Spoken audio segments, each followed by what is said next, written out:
Go. Hello everyone, and welcome to another episode of Toonkind at 12 frames per second. I am Authenticity. Today I'll be playing the stressed out chicken. I mean the ticked out chicken. Never mind all that. I'm joined by my fantastic friend. Thank you. I am Oatmeal, and I will be playing the Professor. The hotel was nice. Aside from making polite conversation with the spirit rogues, he found himself unusually quiet. When it was time to settle sleeping arrangements, he helped plan, then took the train back to the International Teleportation Station to retrieve the Ellipsis. He took his time making sure he had the coordinates right, then parked her in his hotel room. He let the others know that they may access it freely. Hopefully the Ellipsis would open for his friends if he was occupied elsewhere. 2000 hours. He explored the room. His appreciation of the art was interrupted periodically by thoughts of bloody gums, the taste of leather, the creak of bone. Leaving the room to explore the rest of the hotel didn't seem to help drive these thoughts away. 2100 hours. Back at the Ellipsis, he went through the messages from Moria's group chat. He'd gotten chewed out for the goop thing early yesterday. Today there was new news from Crystal about the dragon. He sent a terse reply and leaned over the console, hanging his head. A paper airplane zipped through the open Ellipsis door and landed on his knuckles a few minutes later. He straightened and snapped it open. He sighed and reached into his pocket as he left the Ellipsis. He stretched out across the bed and set up a paper and pen on the nightstand. The first letter was quick. 2200 hours. The reply. It zipped over to where he was lying on his back, staring at the ceiling, and he reflexively caught it before he realized what it was.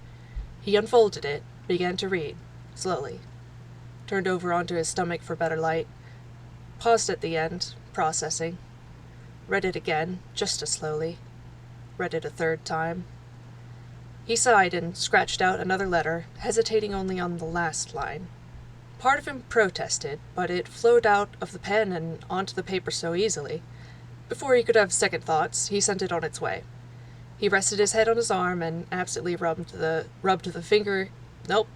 letter he'd received between his thumb and forefinger. Received another, after a thick silence. Reading it slowly, he winced where TOC read into him.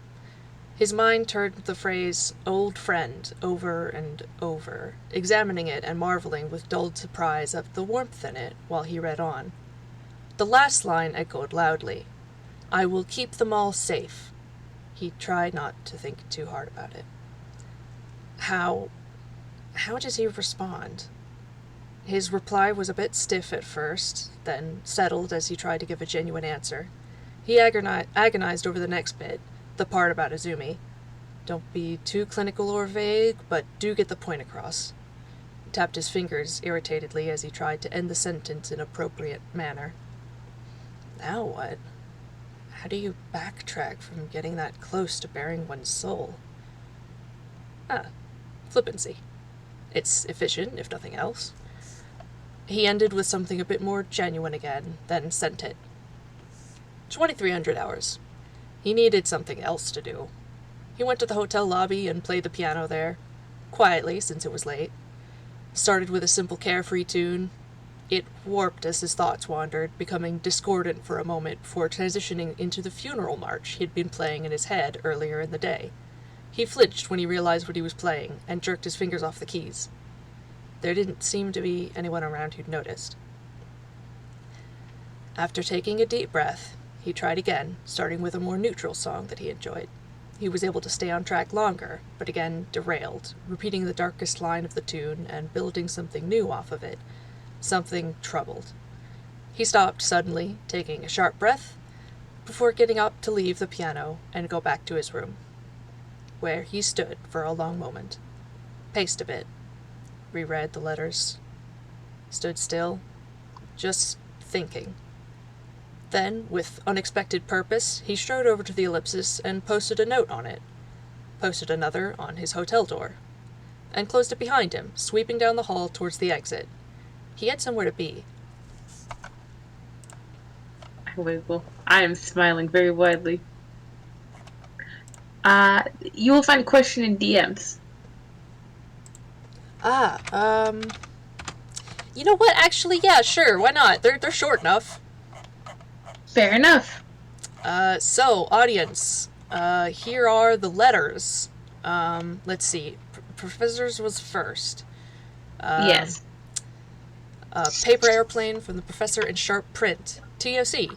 Crystal asked me to contact you about the situation. Said the dragon escaped. Are you okay? Let me know what happened. I'll help as much as I can from Yeddo and hop back over if necessary. I would do so immediately, but the situation here is pretty life or death. Not for me, mind. One of my young friends. It's under control at the moment. Professor. In familiar chicken scratch handwriting. Professor, focus on your people. I will keep you as up to date as possible until the Fellowship can call itself to order once more. In the meantime, please do answer these letters when possible, and for goodness sake, be careful. I know I say this too often, but I do not relish the idea of facing these people down without you. And they go on to summarize the events of Pink to Pink to red. Red. And then add, whoever this is was strong enough to cast these magics, wise enough to know what the goo was, for they knew to take it, but dumb enough not to fool a chicken. Be careful. TOC. P.S. Make whoever's threatening your young friend suffer twice over for their despicable timing. And astonishingly, as the professor does not tend to write back, there is a reply. No to from, just a chunk of text. Thank you. I will do my best. It may comfort you to know that I am being more careful now than I've ever been since arriving in Inkwell. Are you okay? The clone spell is particularly concerning. That magic is advanced and not used lightly. I am glad that the book and quill are secured, and only hope that Luma is able to keep it secure. I will do what I can. I may only be able to make sure he survives. I would move the stars for him if I thought it would help. TOC sits for a long while and digests their anxiety and affection and undirected anger before they begin, so it doesn't color their response. I am well. I'll be even better with answers, but I have rested. Now my focus is on circling the wagons and keeping track of links. Don't worry about me. If I can ask, old friend, taking care is, if not uncharacteristic, not something you admit to easily. Are you all right? I know precious little about magic and such things, but security is more familiar. I will not discuss the more delicate details here, but we are attempting to secure the book more effectively. There is little I can offer so far away, except my confidence. For what it's worth, if that were what your young friend required, I have no doubt you would succeed. If you can, put the situation at home out of mind and focus on the battle at hand. I will keep them all safe. And the last letter. Thank you. I appreciate the support. Likewise, I am sure you have things well in wing over there. Do try not to worry too much. As for me, I'm well, but this place doesn't feel safe. I'm safe. I have the Ellipsis, and I reminded my friends not to mention just how foreign I am to anyone here. I have enjoyed a level of open-mindedness and acceptance in Inkwell that simply does not exist in Yeddo. But I am concerned for the Toons with us, and even Arata, who's from here, has reason to fear ostracization, or worse, should certain things be discovered. All of this, however, accounts only for a small fraction of my thoughts. I don't know how much you know of such things, but the friend I am most worried about is Izumi, who's willingly turned himself in to the corrupt justice system. Terrible things happen in places like that. People die. The lucky ones get out with lifelong trauma. I could have him out in a moment if he would let me, but he won't. So I'm here, painfully aware of the seconds ticking by, with a very good idea of exactly what torture he's being subjected to at any given time. All I can do right now is wait until I can get a chance to convince him that he doesn't deserve this, and perhaps try to address some of his unfinished business while he's... And then there's a few crossed out beginnings of words, and finally setting on unavailable. Well, that was a lot. I'm not sure how to end this. I'm not alone in this, at least. I have some very capable friends with me. I trust you with the others. Take care of yourself.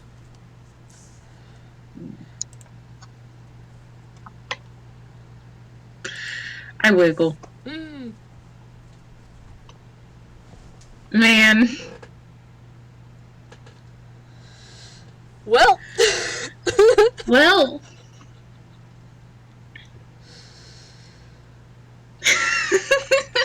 Sorry, I looked in the nosebleeds.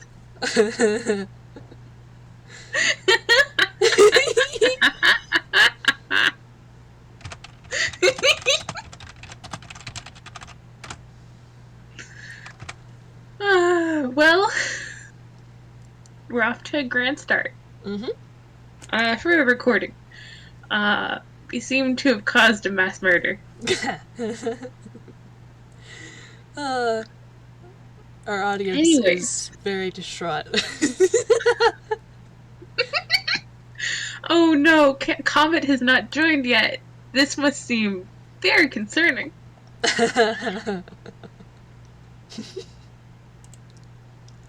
Well, sorry, I've been knocked for a loop. Are we starting with TOC or the professor now? TOC, I mean, because basically the professor, like, takes a train back to the station and takes the teleportation station back to Inkwell, and then probably takes some other form of public transportation closer to... Wait, I do very much need that scene of the professor standing in the TSA line just like, fuck my life. God, yeah, I mean, he's there because he's got his whole inventory to go through. He's got to pick everything out of his pockets, and it is a ridiculous amount of things that should not fit in those pockets. Because it's not a bag of holding. It is slightly extra-dimensional, his pockets, but like he's got a healing potion, he's got bagpipes, he's got a bedroll, candle, costume clothes, crowbar, disguise kit, forgery kit, a bottle of ink, a pen, a little bag of sand, leather armor that he never wears, a magnifying glass, multi-tool. They won't let you take those things on. I had to toss my Swiss Army knife when I got on a plane. Paper, rations, signal whistle, soap, a water skin, duct tape, gummy bears, toothbrush, the side mirror to a car. And poison! I mean, I feel like after, like, the 12th time he's told, no, you can't bring that on either. Like, would he just, like, put everything back in the coat and try to check the coat as a bag? I think he would just be like, listen, if I declare all of this, and you know it's in here, and I know it's in here, are we good? Like... God, it's like midnight. This is not Inkwell. They're not used to the monkey shines. No! I'm just imagining just, like, this poor person just, like, whatever. If you're a terrorist, you burned it. Yeah, they're just like, alright, we see some weird shit with, like, adventurers, but, like, man... I feel like the bagpipes probably broke them. Probably. He puts them on the table and there's just sort of a sad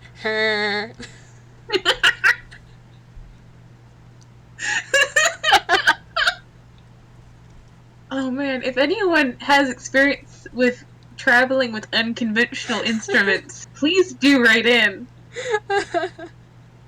I have to imagine that's a production. Anyways, But yeah, I mean, yes, thank you. he That was gets. important to me. Yes, yes. He does end up in Inkwell. He gets there. He gets there. Um, yeah, and I think we cut over. TUC is awake. Um, and they are self-caring. Because sometimes it's 1 a.m. and your brain will not shut up. And gotten a series of extremely concerning letters that you don't quite know how to answer quite yet. So they've taken their writing implements and they've gone up to their roof garden. Um, and I think they've lit some tea lights and they've taken out their pitchfork and they like there's the remnants of like they've just smashed shit Mm. just to get the thoughts out. Mm-hmm. And now they're tired. And they have a little pot of tea in a teacup. Um, and they're just looking over their leaves. Um, all the things that are beginning to grow, beginning to flourish that they created, Mm. and just sort of being in this one space. Um, And it is perhaps at this time that there is a knocking sound. TAC grabs a pitchfork. TAC looks over the edge of the roof. In front of the front door is the professor, who is wearing his hat and thus does not see TOC. Yeah. You aren't. I don't know if you're familiar. No, you've known this chicken for long enough. You are familiar with the sounds that a very stressed, concerned chicken makes. Mm. You hear concerned chicken noises from above you. And I think like when you tilt your head back, they're Mm-hmm. just like, "What the fuck? Who died? Why are you here? You were like 3 continents away." Um, yeah, he's just sort of like standing there. And the first thing you notice is that he's not smiling. Um, and he says, "Can I come in?" There's nobody Uh, died yet. they disappear from the edge of the roof, and it is quiet for a very long moment. And then the door opens. Um, and they hold up a feather to their beak, like, hush, and sort of gesture you in. Mm-hmm. Yeah, he'll come in. Um, close the door very carefully. I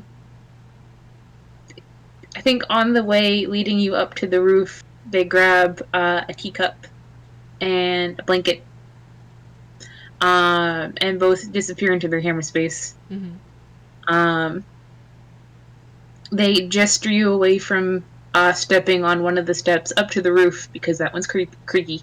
Mm-hmm. Um, and yeah, you are in this little garden space up here. Just little rows of box gardens, lit by a few candles.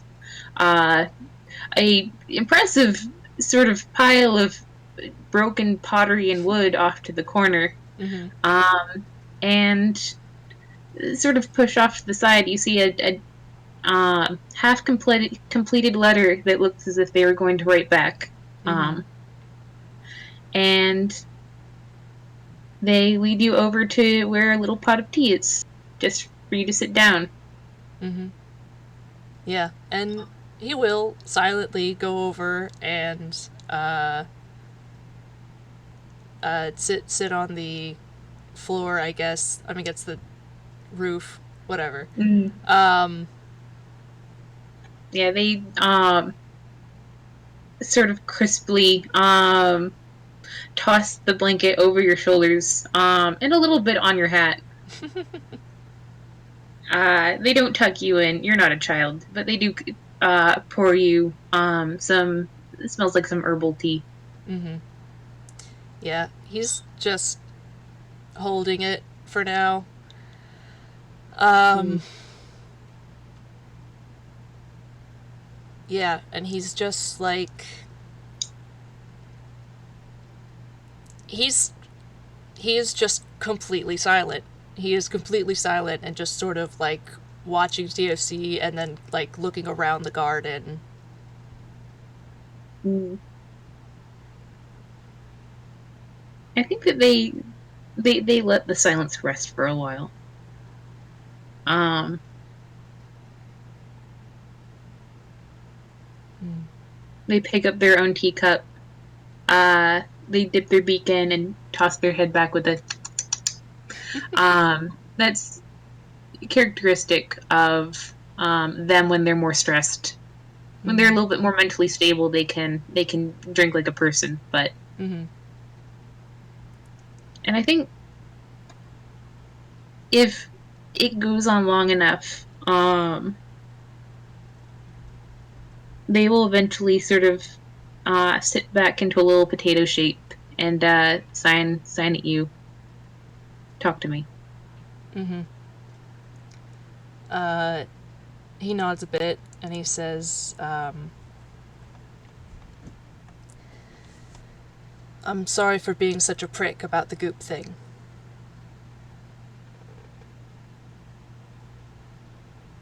I've been meaning to apologize too. Why? I'm overprotective, and you're not one of my children. Hmm. And I need to be better about letting people make their own decisions. All right. Accepted. You made several fair points, though, I will say. I know. I didn't say I was wrong. Uh huh. And accepted. Hmm. You know, it's, it shouldn't, it's not supposed to be. I'm on the other side of the planet, more or less. It should be, it should be lunchtime here. But I got to, I got to the teleportation circle, and I looked around and I said, why? Why? How is it night here? And just, the attendant just looked at me and just said, "Oh, the plot got you, huh?" And he just like tilts his head back and just like looks uh towards the stars and just shakes his head. TUC TUC cackles. That probably kind of off-putting, very human-sounding laugh that they can do. The one sort of verbal sound they can do. Mm-hmm. Um, and I think they'll toast to that with their tea. It's bullshit. Completely.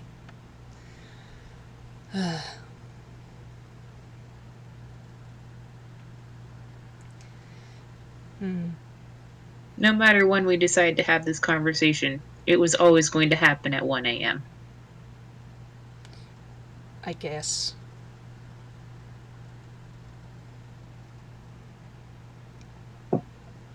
Hmm.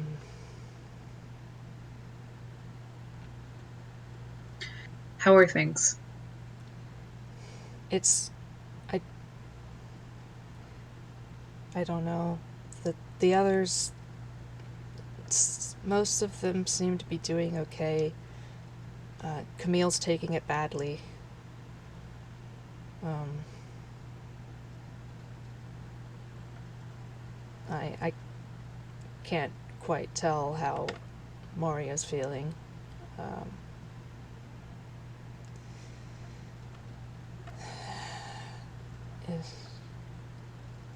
And Azumi is more or less a sort of Schrodinger's cat right now.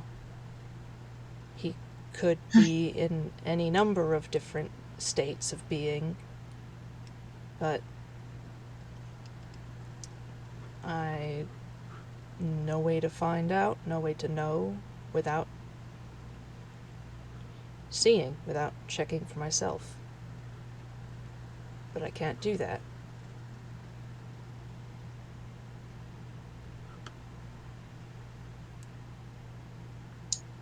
It's the not knowing that's the worst, isn't it? It is. Well, they kind of think about what they just said, and they do sort of a seesaw with their wing. Well, there's different worsts. It's one of the worst. Yes, I agree. The thing that's troubling me the most is that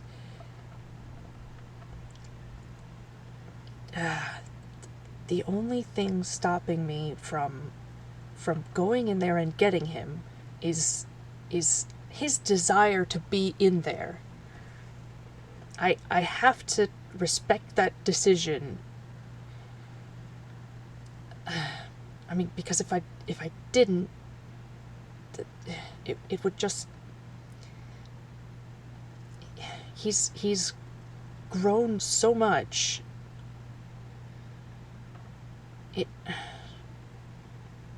You don't want to take that away from him. No, I don't. But since I can't do anything, for every day that passes, and I don't know how he is, if so I have the ellipsis, and if I were to go in there, take him, get away safe, that's perhaps saving him from some fate that would have happened if I hadn't interfered. But it would have been alright. Time would have sorted itself out because I just did it. However, the very nanosecond that he is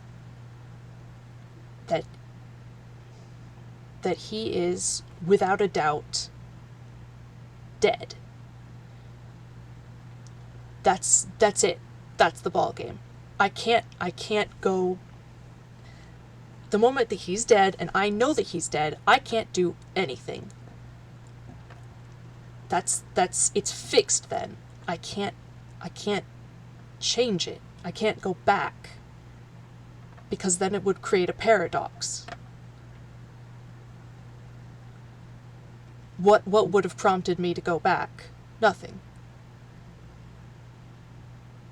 If he doesn't still die.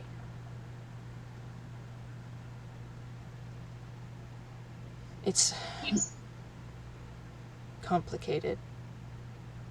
Time travel sometimes, but it's so easy to mess it up. It is. Have you...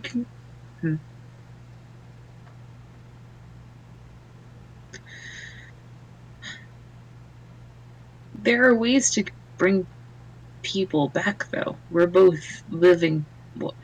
They do air quotes, living proof. Yes, I'm aware of that. And you can't... Just because it won't be easy does not mean it's impossible. No. But TOC, he's already done it once. They once...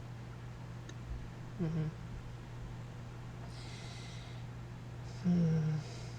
And we're not even sure how. There's somebody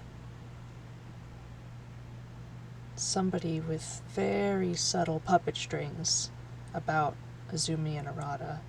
For what purpose, I don't know. Who, I don't know.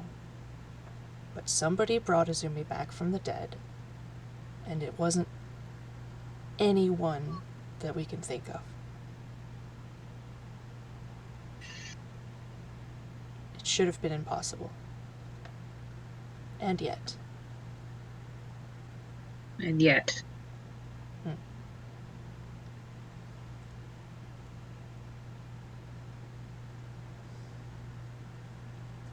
And. Well, Hmm, they gesture. Go on. it's. It's. It's honestly not. It's not so much the death, even, that I'm overly concerned about. I mean, if you die, you die, but. If he lives. Exactly. It's. I. I. I doubt. I don't know. You haven't been to jail in the short time that you've been here, have you? They open their beak. They close their beak. Not that sort of jail. Hmm. I've been to funny jail. Very briefly. Oh, okay. As a goof. It's not the same. It isn't. I've been to a Toon jail. Um, very interesting. Um, but I, I, it's not the death. It's the pain. He is going to get hurt there. The police are corrupt. He knows they're corrupt. We all know they're corrupt. And he made them look like grade A dunces, and they're going to want to get back at him for that.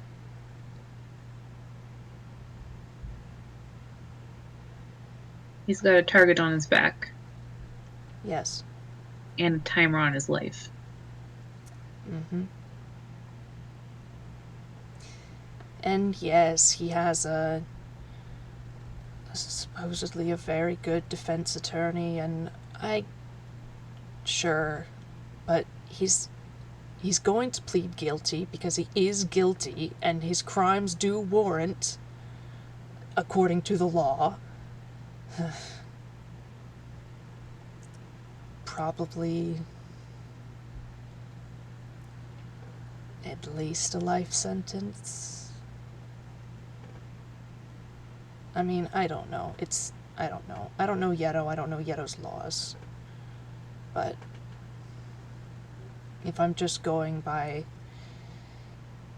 sort of similar real kind systems that I've seen before, he's going to be in there for a while. That's a given.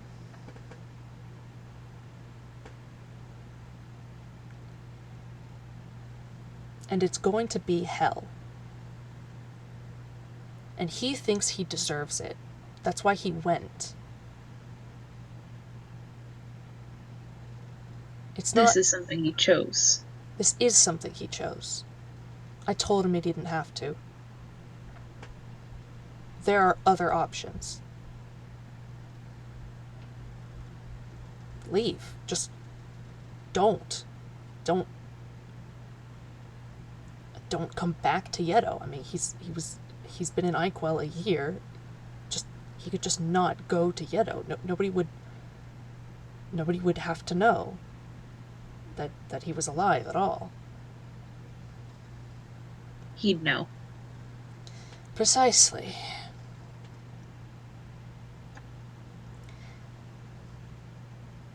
And he thinks that instead of there are other ways to atone for things. You don't have to If he were just being imprisoned, just held somewhere, that's... And he sort of, like, rolls his eyes. That's... sure, whatever. I have my own problems with that. But that's not what's going to happen there.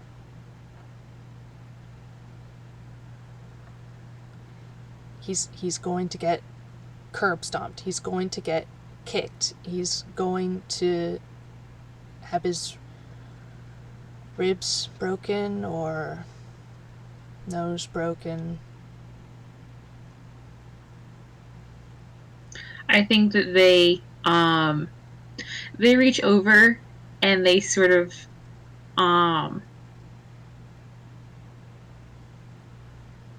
I think that they sort of hold the professor's arm very tightly by the elbow for just a moment, just to make sure that he's there. Mm-hmm. It takes a second, but he does look at TOC.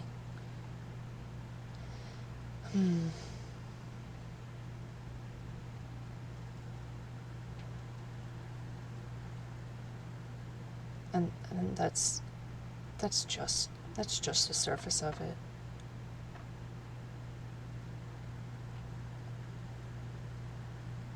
I'm still listening.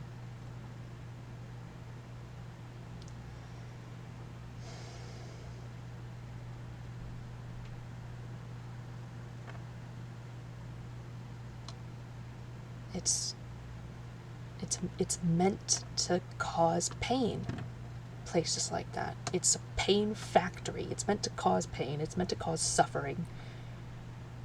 It's meant to break people. To make them feel like they're not even people anymore. Like they're below people. Degenerate.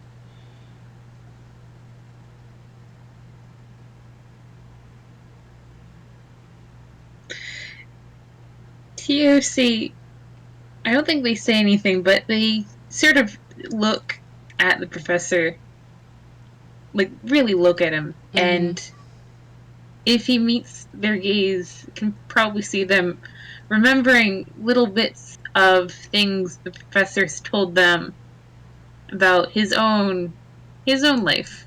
Mm-hmm.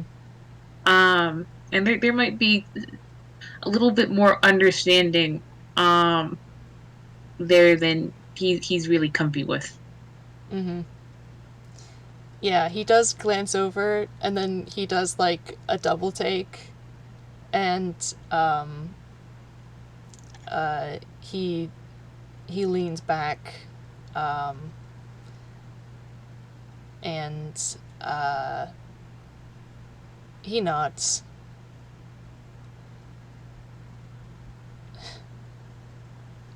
I've seen a lot of things. I've experienced a lot of things. 700 years is a long time, and I go to many places, meet many different people, and some of them are terrible.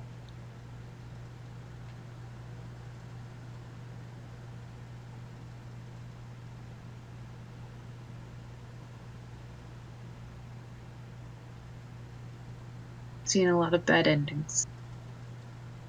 Very many. TSC pours you more tea.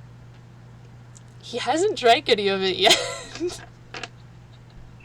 They look in this teacup.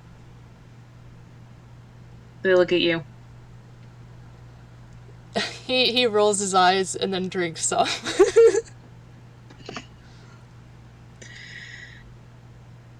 It may not feel like it under the vastness of, and they sort of draw a breath, the many different things that can happen to the people you love. But tea does actually help.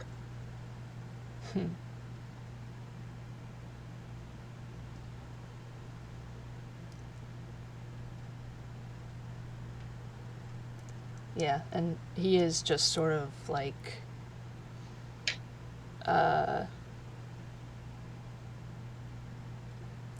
he just sort of like hunches in around the teacup and does drink more of it.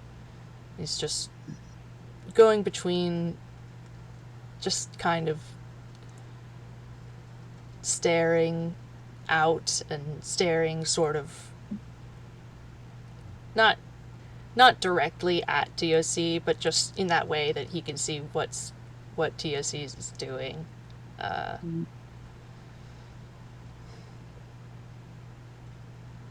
yeah. I think, actually, let me roll something. Mm. Okay. Oh, okay. TUC is they're rubbing what I'm no, I suppose he wouldn't know that one of TUC's shoulders Yeah, he doesn't know that. is their yeah. But they're rubbing sort of the base of one of their wings with the other, just sort of absently, and they seem to be lost in thought, lost in memory. You can roll an insight if you like. Yeah.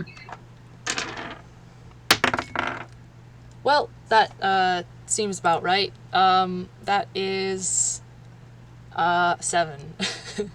You remember that get advantage because at this point you know this chicken, right? Okay. Unless you don't want to take it because bad mental state. It's still, even the advantage is 11. It's still not great. Fair. Yeah. I think he I mean, notices that TOC is doing that, but doesn't like it. It doesn't process. yeah. They fought a chicken, or they excuse me, they fought a dragon. Um, Mm-hmm. they're probably probably sore from that. Yeah, yeah. But I think eventually they sort of work their wing, and they sign. I It's cold comfort. Anything that I could say because the reality is bleak. Your friend's in a bad position. Things could go wrong and probably will. Mm-hmm. And he's not making it out the person he went in. No. But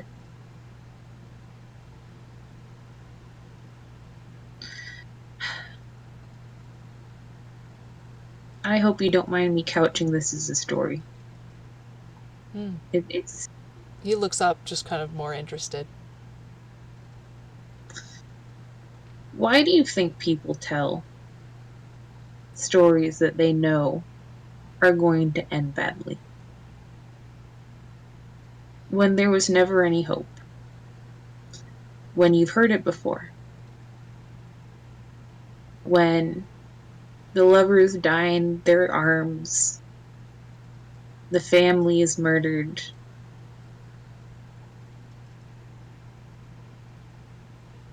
and things don't have a right to go right. Why do the people tell those stories? Maybe it's because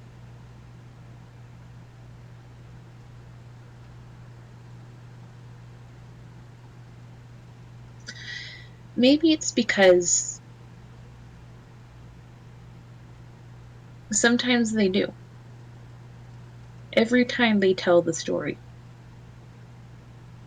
things could go right, despite every reason why they shouldn't. If you just try, if you just keep at it, if you just keep caring. Maybe not today or tomorrow, but there's always going to be another dawn.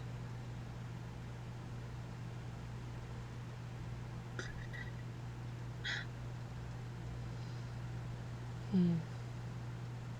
And It's cold comfort. Because, well, because the world's the way that it is. But I think those stories, sometimes they let us see the way that it could be. If you just go forward anyway. It's it's something that I tell myself. Again, I've been working very, very hard to be a little less controlling. Mm-hmm. Seeker has been a bit of a lesson that I can't punch my way into making people feel better. Mm-hmm. So then what do you do with people who you would give your life for if they'd let you when they won't?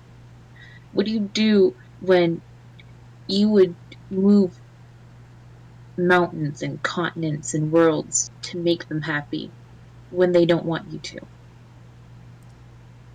You trust them and you keep believing in them. And I think they go to take a sip of their tea and they sort of stop, um, and they put it back in the saucer and they go, to be clear, I don't mean just leave your friend in jail and uh, think that he's getting himself out through the power of self confidence or whatever nonsense. No, I know. I know. But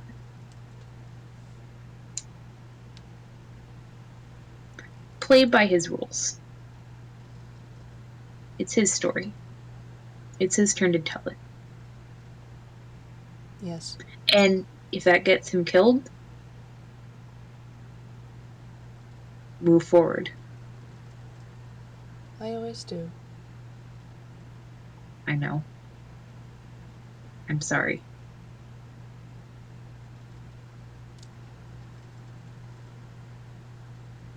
My plan was to visit him as often as possible, as often as they'll let me.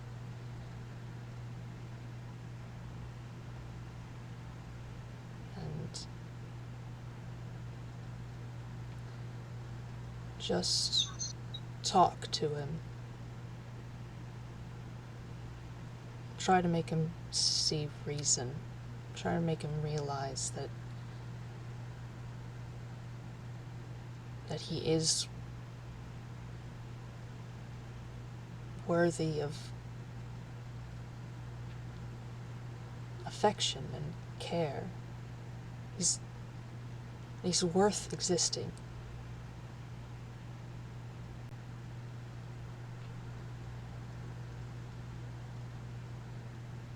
That sounds like a start. Mm. I don't know your friend, but I think they start to say something and they think better of it.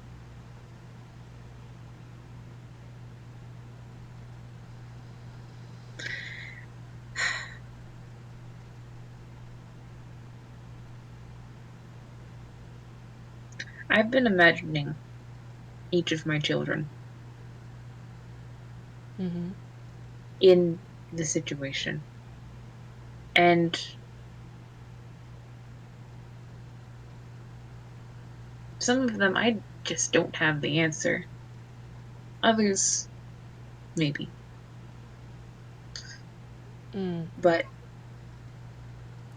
His brow furrows and he does tense up some, and he's like looking at TOC, and he just sort of like shakes his head slowly, um, and says, "Not Seeker."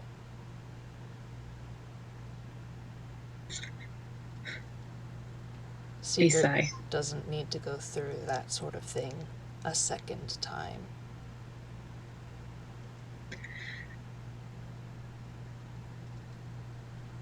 Seeker, I think that if being there was what he really wanted, I would let him hate me. I think I have to agree.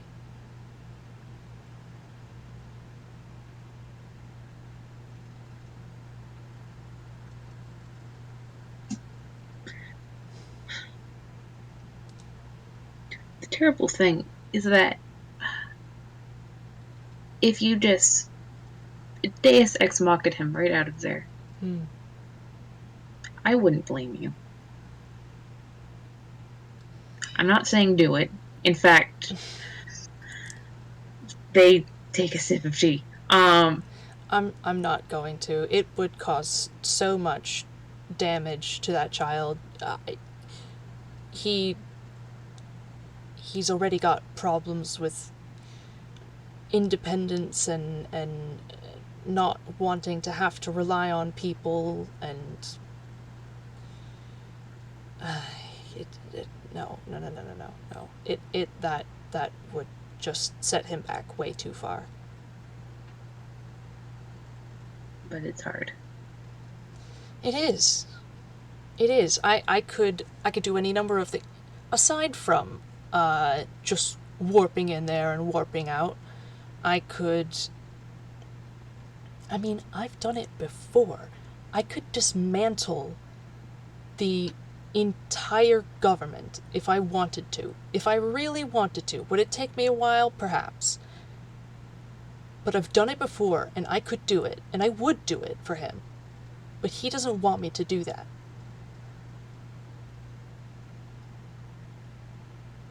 No one said parenthood was easy. No. I have some more tea. Yeah, and he does.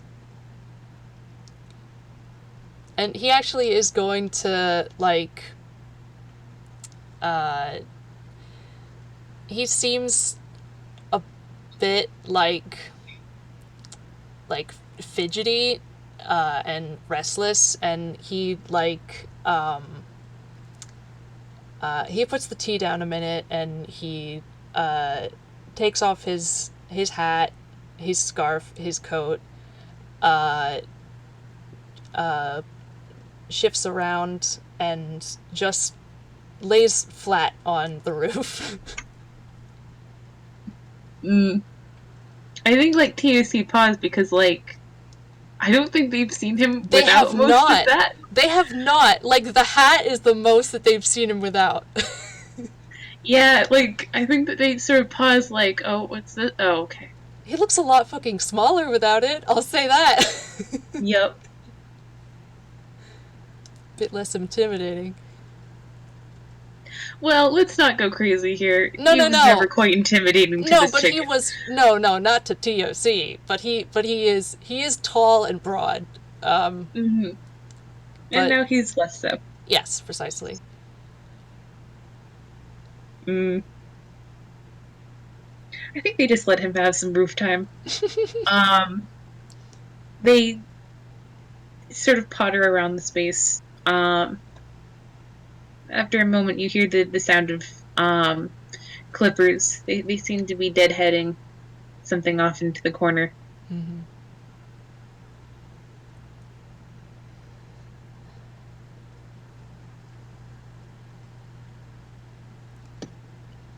Yeah, I think this for a while, like, For a while, they just chill like that.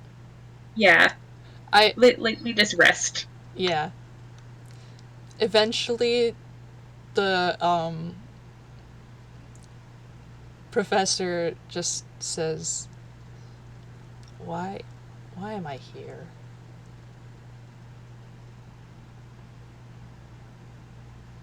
There's a couple different answers.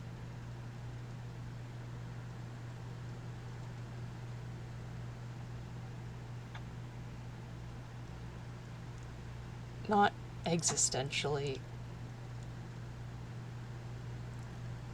Why am I here, on this roof?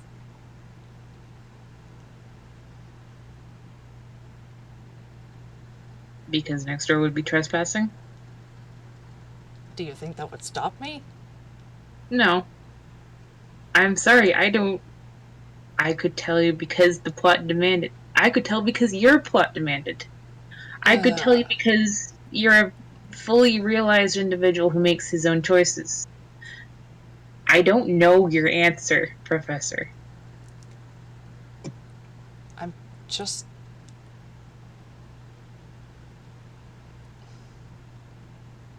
trying to figure out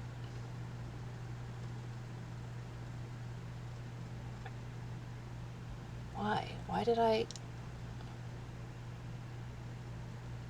feel like I had to?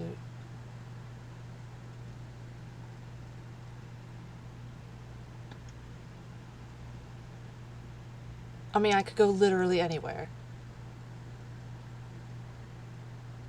You sure could. Any time at that.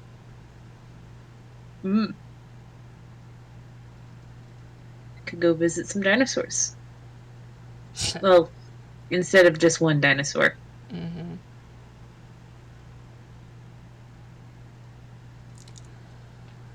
Could it be?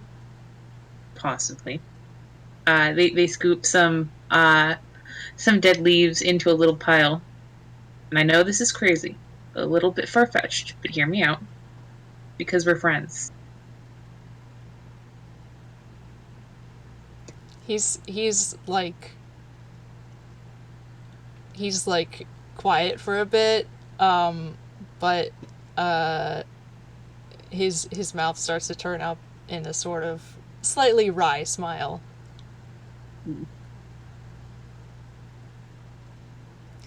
Perhaps. He sort of gently smiles to themselves into probably what time of year is it? It's probably I'm gonna say it's chives that they're deadheading.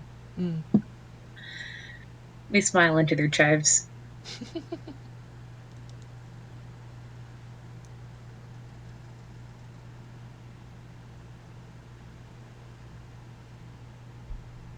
I think they after a while they'll finish that up and they'll just sort of uh they'll make a little potato shape on the roof next to you and sort of look up at the stars. Mm.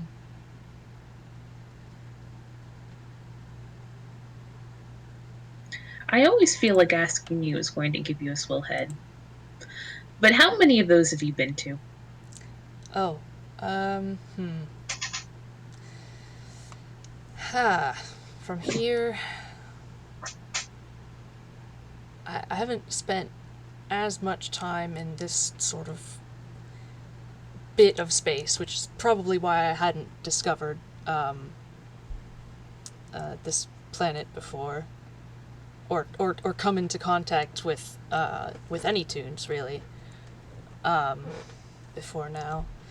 But I let's see. All right. Let's if we just if I just if each one is just one point of light.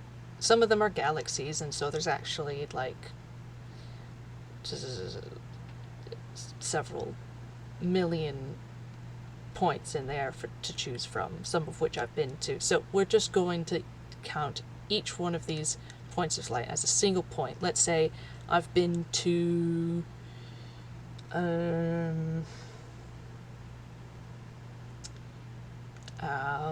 let's say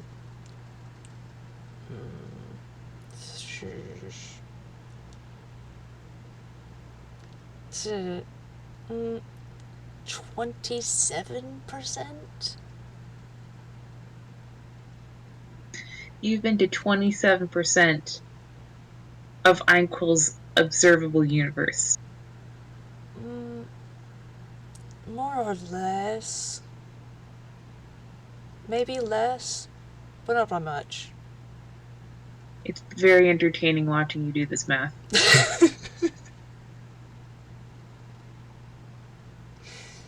I think he does laugh a little bit.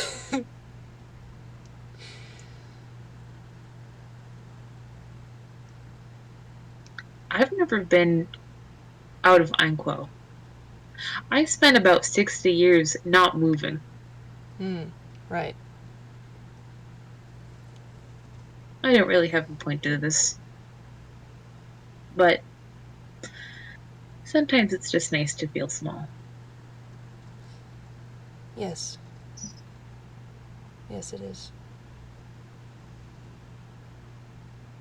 It's it's good to be humbled now and again. I think if they were in a slightly more slightly cheerier mood, they'd have some sort of quip about that, but TFC will bite it back. Well, he's going to go on and say, "Stars know the time stars need it."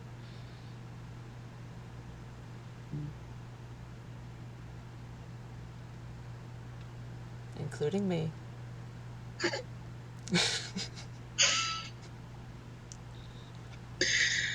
No comment.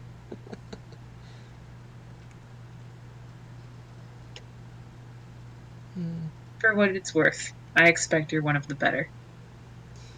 I should hope so.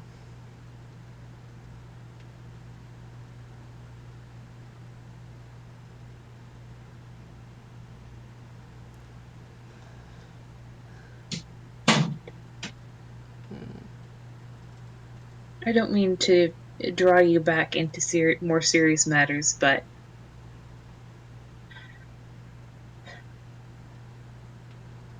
who all is on that trip? There are others coming later, but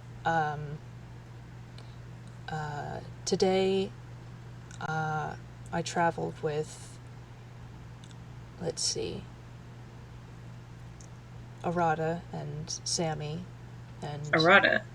yes, Arata. I know an Arata. Yes, Not Arata. that Arata Satomi. yes, the curry boy. Yes. No, I've only met him once. Nice young fellow. Yes. Yes. Um, he was one of the three lads who helped me out with the whole Epsilon mess. Mm. Mm-hmm. I Uh, should check up on them. Seemed like the sort to find trouble easily. yes. Not that we would know anything about that. Quite, quite. Yes, no, he is. Um, but yes, let's see. Arata, who is, by the way, from Yeddo, so he's visiting friends and family that he hasn't seen for a while. Let's see, Arata, Sammy. Have you met Sammy? I've heard Seeker mention him, I believe. Mm-hmm, mm-hmm.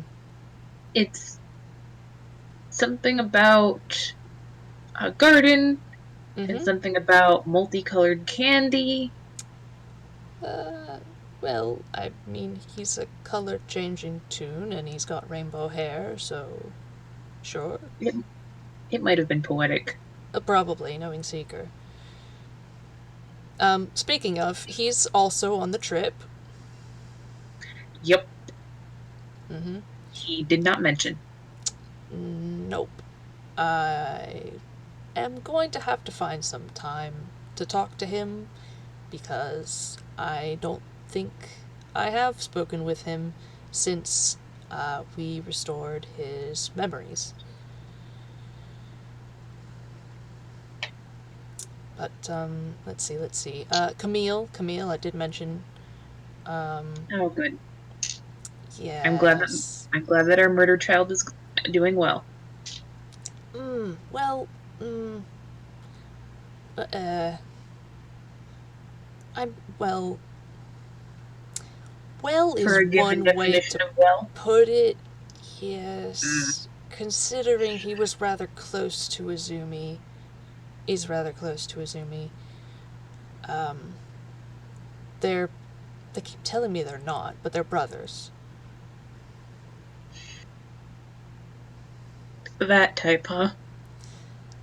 Yes, something like that. Mm.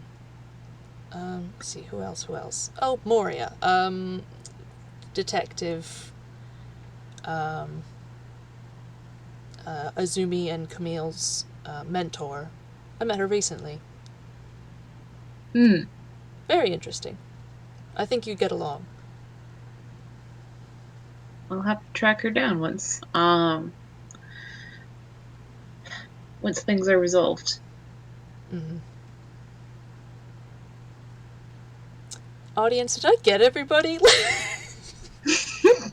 I think. I'm pretty sure that Laura's on the trip in the background. Oh, that's right. Um, that's right. I forgot because he wasn't. Because Katie wasn't there to play it. Yes, and he'll just sort of like pause for a moment and say, "Oh yes, and Lore came along as well. He's dating Sammy now. He's what? He's dating Sammy." Well, He seems to be the sort to make friends quickly and apparently things besides friends also quickly. mm, perhaps I'll need to talk with this Sammy fellow after all. Yes, you should.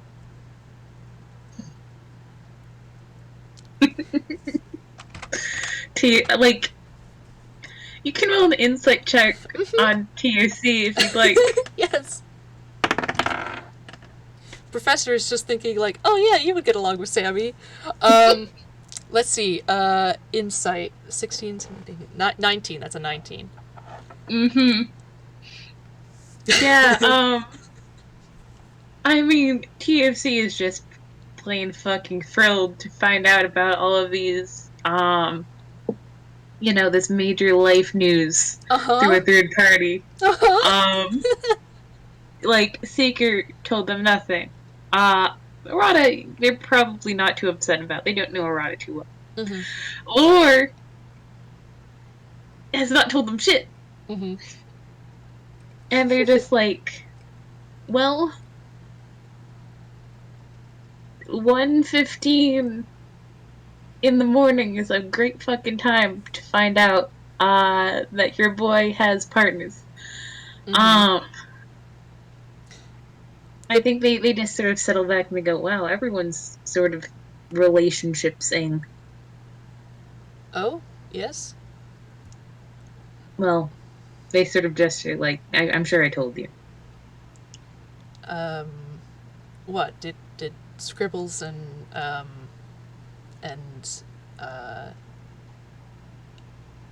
oh my god, what's her name? Sally. Selly.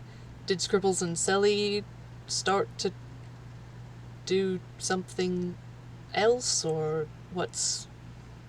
Well, no, I think it's just been a couple days. Um, TUC looks kind of daunted by the idea that they'd be, moving on to a different thing so quickly. Um, then they go, no, well, we're going to have to move everything back because deranged dragon on the loose. But I'm going to roll a history to see if they remember that they haven't told the professor what they're like. Yeah, go ahead. Go ahead and roll history, because he is just looking completely uncomprehending. He's like, okay, so if we're not talking about like Selly and Scribbles like getting engaged, what are we talking about? I think that they Which he doesn't know about. He's just sort of like guessing because TOC said relationships, and he's like, oh, that's a relationship I know. Yeah, I think with a 13, like, there's this very long silence full of, like, cricket noises, where they stare at you, and then they go, oh fuck, I didn't tell you I was engaged, did I? Engaged? Since when? Stop yelling, people are sleeping beneath us. Since when?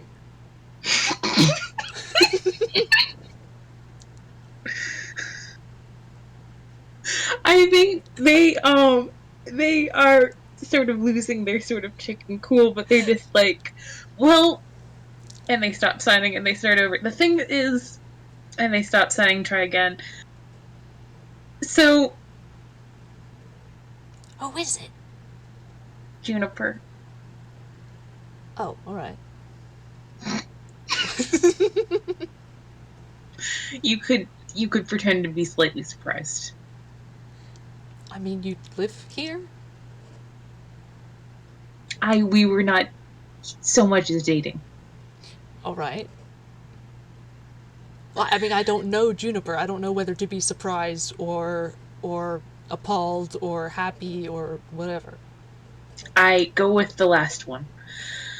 Um, I mean, I'll give you the benefit of the doubt.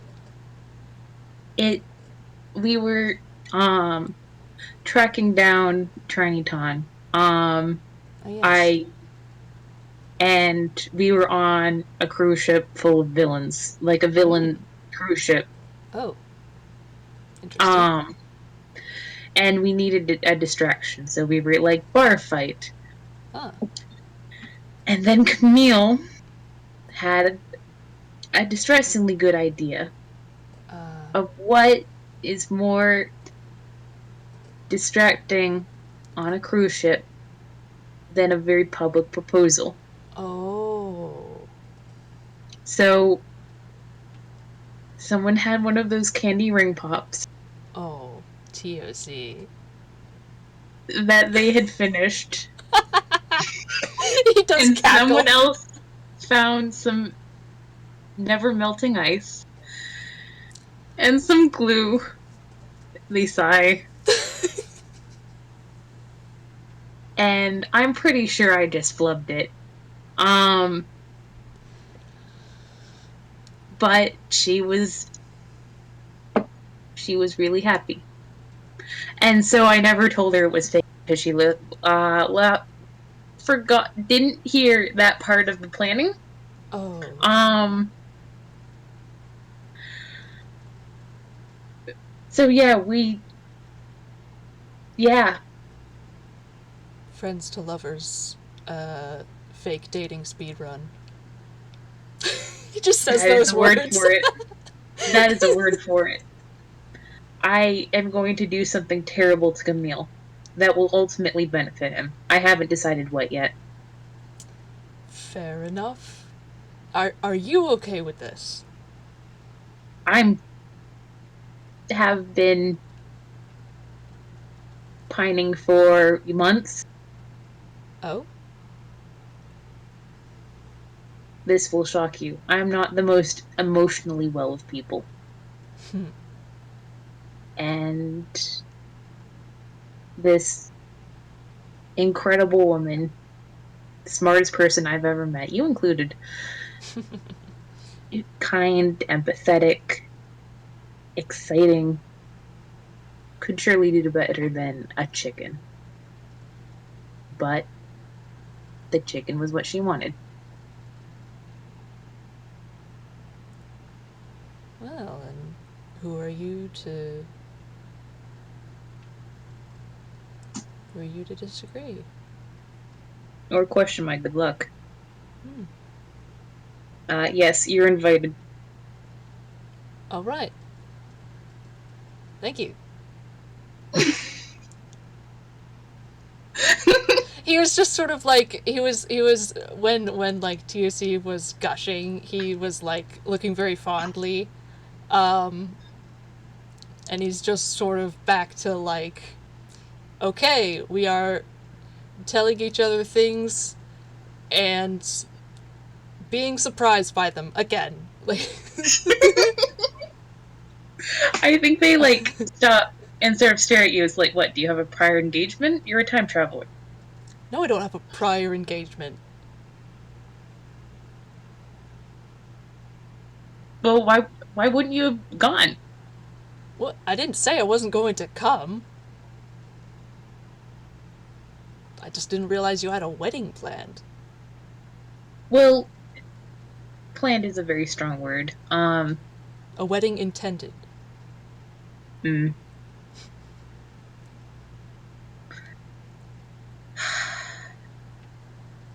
I there's a reason that this place is Fort Knox. I don't want to bring more danger down on her head.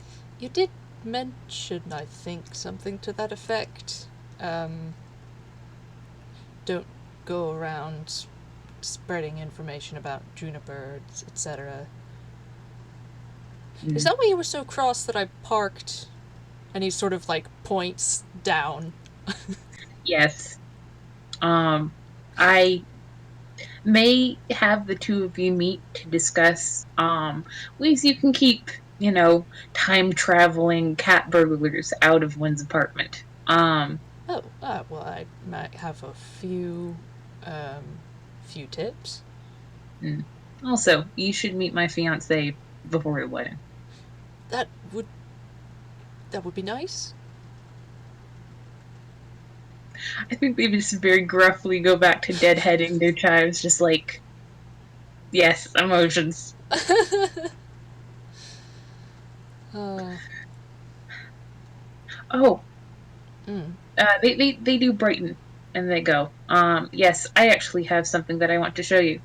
Oh, Um, Follow me, and they will waddle off towards the other side of the roof. And in uh, one of the corners is this, a little shed. I think some old frames. Um, some little structures for storing things and wintering things. mm. And next to it is this sort of like um little like sort of felt square. Um and um if you want, you could roll something to sort of discern what it is as they sort of gesture at it. Yeah, yeah. It's Um, sort of tucked in with some potted herbs. So mm-hmm. Maybe like intelligence. sure, insight. I'll go for insight just because I have a higher number. Okay. Uh, okay, that's a 21. All right. He'd like gotten up slowly and stretched and come over to see what was up, and he's just looking at this sort of felt mat uh, on the roof, and it like sinks in because he knows these dimensions, these measurements pretty well. Mm. Um, And I think and they probably got it a little bit wrong. Like one possibly, side is slightly too big. sure, But yeah, they've made to a parking spot, yeah, yeah. He's and they just just sort of gesture at it no nonsensely, like, here, again, please don't give my fiance a heart attack. We are both very old. yeah. He's just standing there, like looking at it for a few moments, um, and he just like almost kind of like dazed, like steps onto it and turns around to face TOC. Like, um, and then he looks back down at it, and he's just like, uh, he brings his hand up, to rub the back of his neck, and he says, I don't think anyone's ever done this before. Really? You're such an irresponsible Parker. Um, yes, but I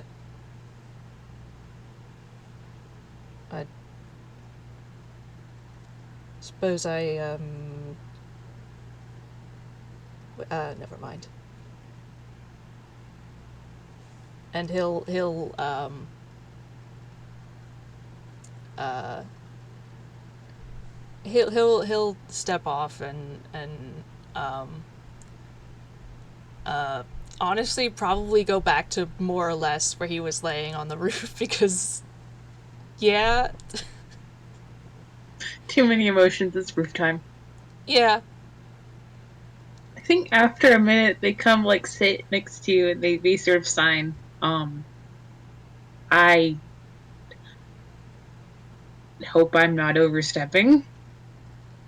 They seem a little bit like, wow, this is a lot of reaction for something that I um didn't think that much about. No, he shakes his head firmly, um, and just sort of looks like there's just sort of like fond confusion on his face. Um,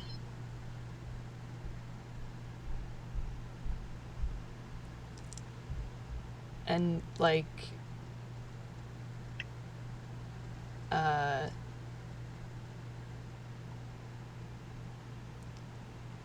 I think he's just like quiet for a bit. I don't think he has like uh, I don't think he's currently able to get his words out.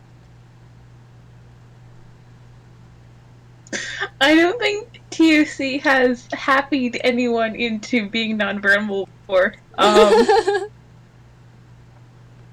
Normally they inspire the other emotions, like irritation or fear. Um, I think they just sort of like they put some tea next to you, and they toss the blanket over you, slightly over your face, and they let you have your emotions privacy. Mm-hmm.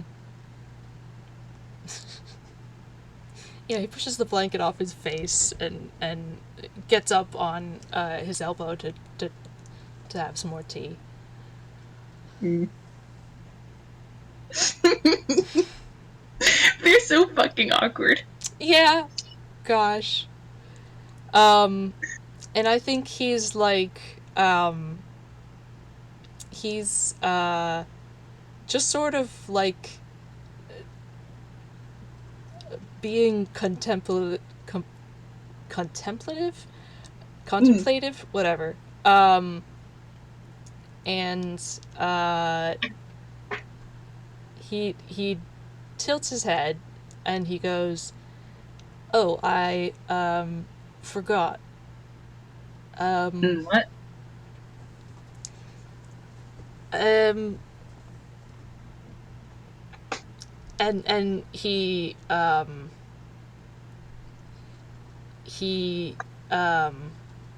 looks like kind of wary for a moment, and he says, "All right, now you're not allowed to be mad." You know my full title, right? I think that they're perched on like the ledge of uh one of their box gardens, like uh inspecting like a cucumber plant, and they just sort of look up at him like, bet I can be mad. Mm-hmm. All right, yeah, he sort of like makes a face like, yeah, and uh, he he tilts his head back and then brings it back up and he says, All right, just I have several good reasons for having not told you this, and I can tell you all of those reasons afterwards. But um, so I know where Pete Moss is. They fall off the box garden. You all right? Let me roll. Did they fall like backwards or forwards? Uh, backwards out of sight. Oh no, God, he's gonna jump up Not off the edge of the roof. no, but still, he's still getting up to see. Okay. So I rolled a nat one. Holy crap. So could you roll a perception for me? Yeah. Oh my gosh. No. Okay. It's an 8. An eight. Okay, so I don't think the professor heard sort of this like it kind of a almost like some when someone cracks their knuckles, like sort of that snap. Yeah. Um, but luckily TOC is exactly where they should be. And sort of dazed. Um, and they just sort of look at you like, what the fuck? Sorry, I should have made sure you were sitting down before. Could could you roll an insight? Yeah. Oh my god, what is with your. I know what's with your rolls. It's because you're having a bad time, but why? The 7 again. With advantage? Yeah, I mean. Okay, that's an 18. Okay. He is trying. He sure do be trying. Oh boy. Hang on, I need to get my words in order. It's been a long time since this mechanic has been activated. Yikes! TUC um TUC is looking at you sort of baffled, and that baffledness is sort of turning into like a oh god damn it look.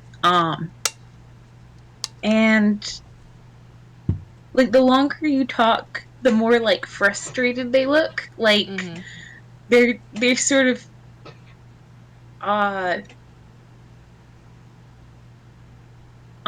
they're sort of listening patiently. Um but they're like it's almost as if they're not hearing you, or um as if they can't understand you. And I think they go to sort of like hold up a wing like okay stop, but their wing doesn't quite make it to the front of their body, um and they look even more frustrated, and they don't seem to sign anything. Yeah, he's just gonna, like, stop and, uh, and, uh, like, crouch down over the box planter. Um, and,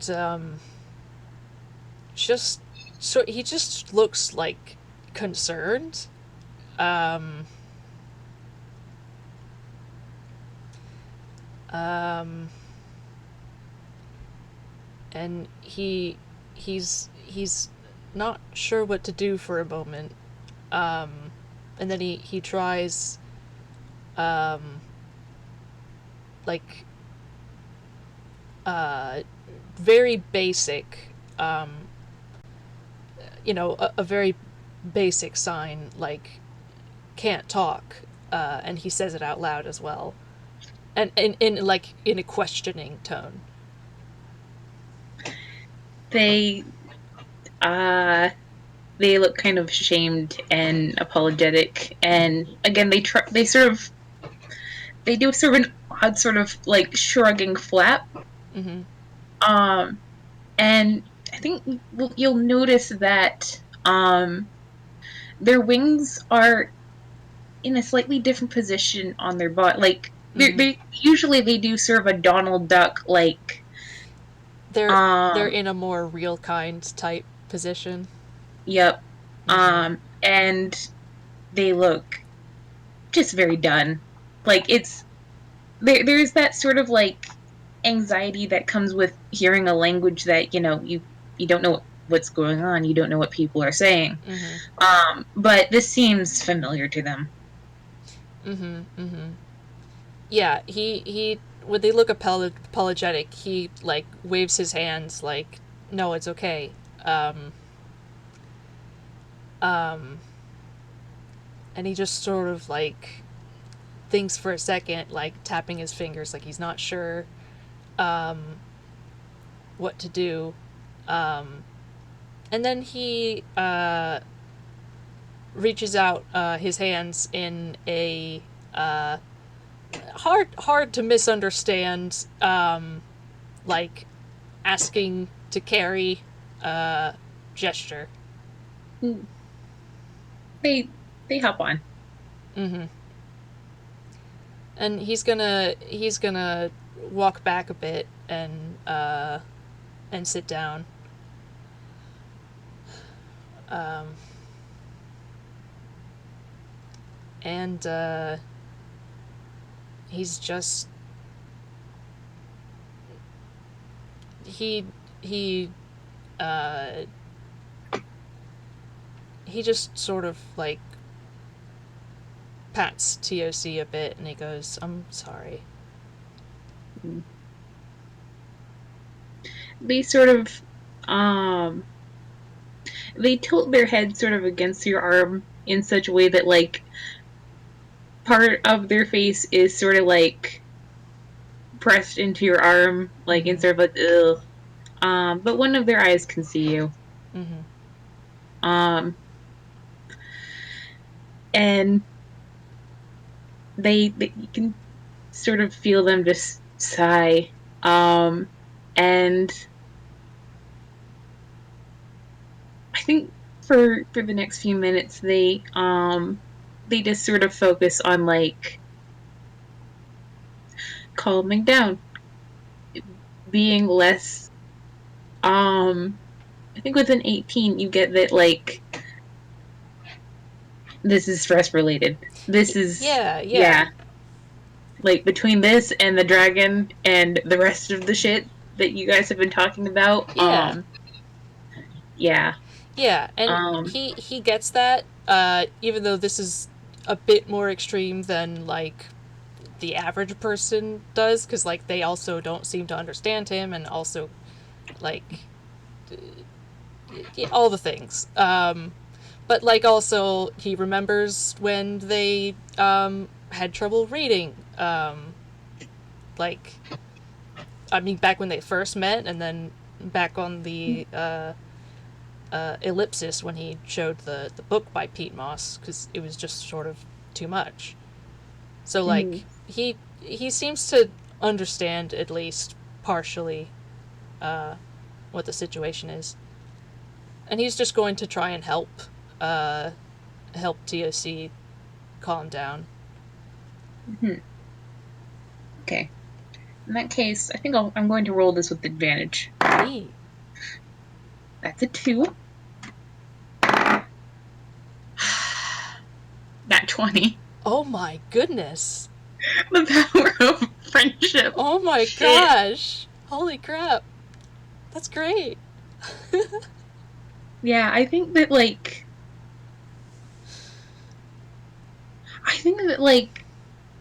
they're very tense in his arms for a second. Like they're not calming down.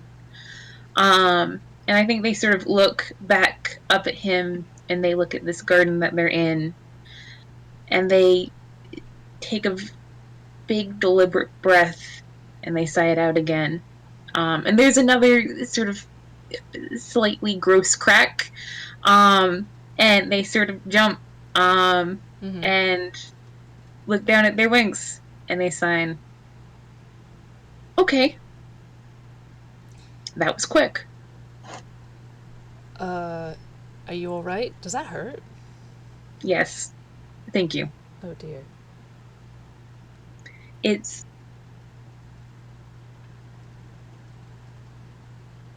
worth it. Alright. Not speaking is, they shudder. Hmm.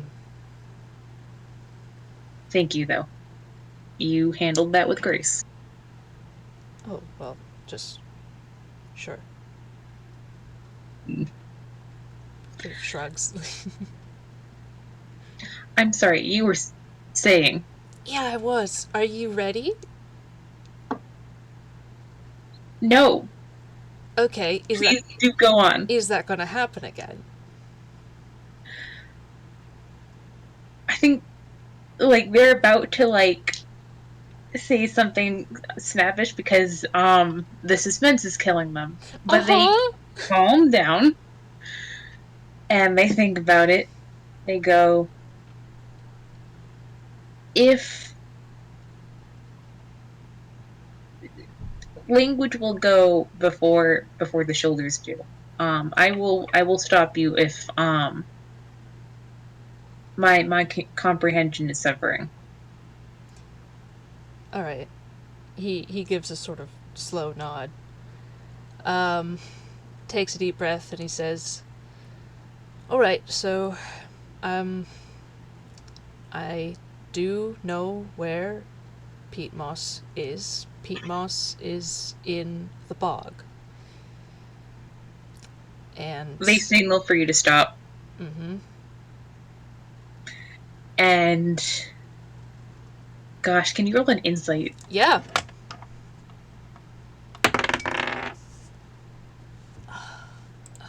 Let's see, that's a 9. Still not great.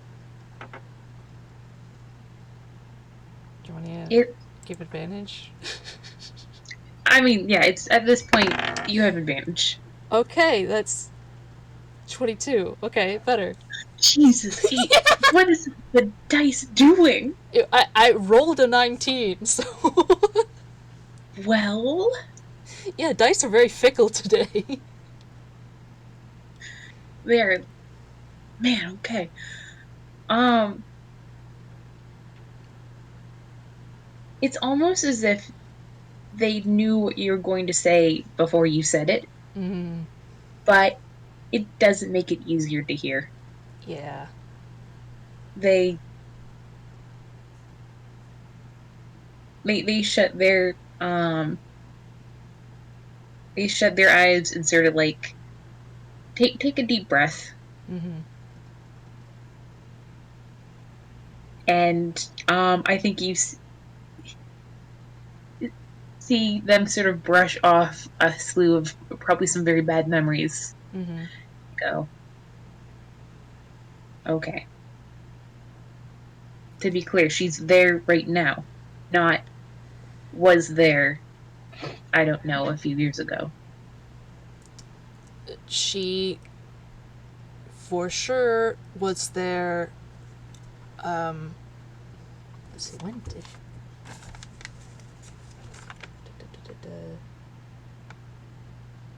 Hang on, sorry. I'm trying to figure out. That was. Yeah, okay. She was there a couple months ago. For sure. If she's moved, I don't know. But Did did you talk to her? no, not personally.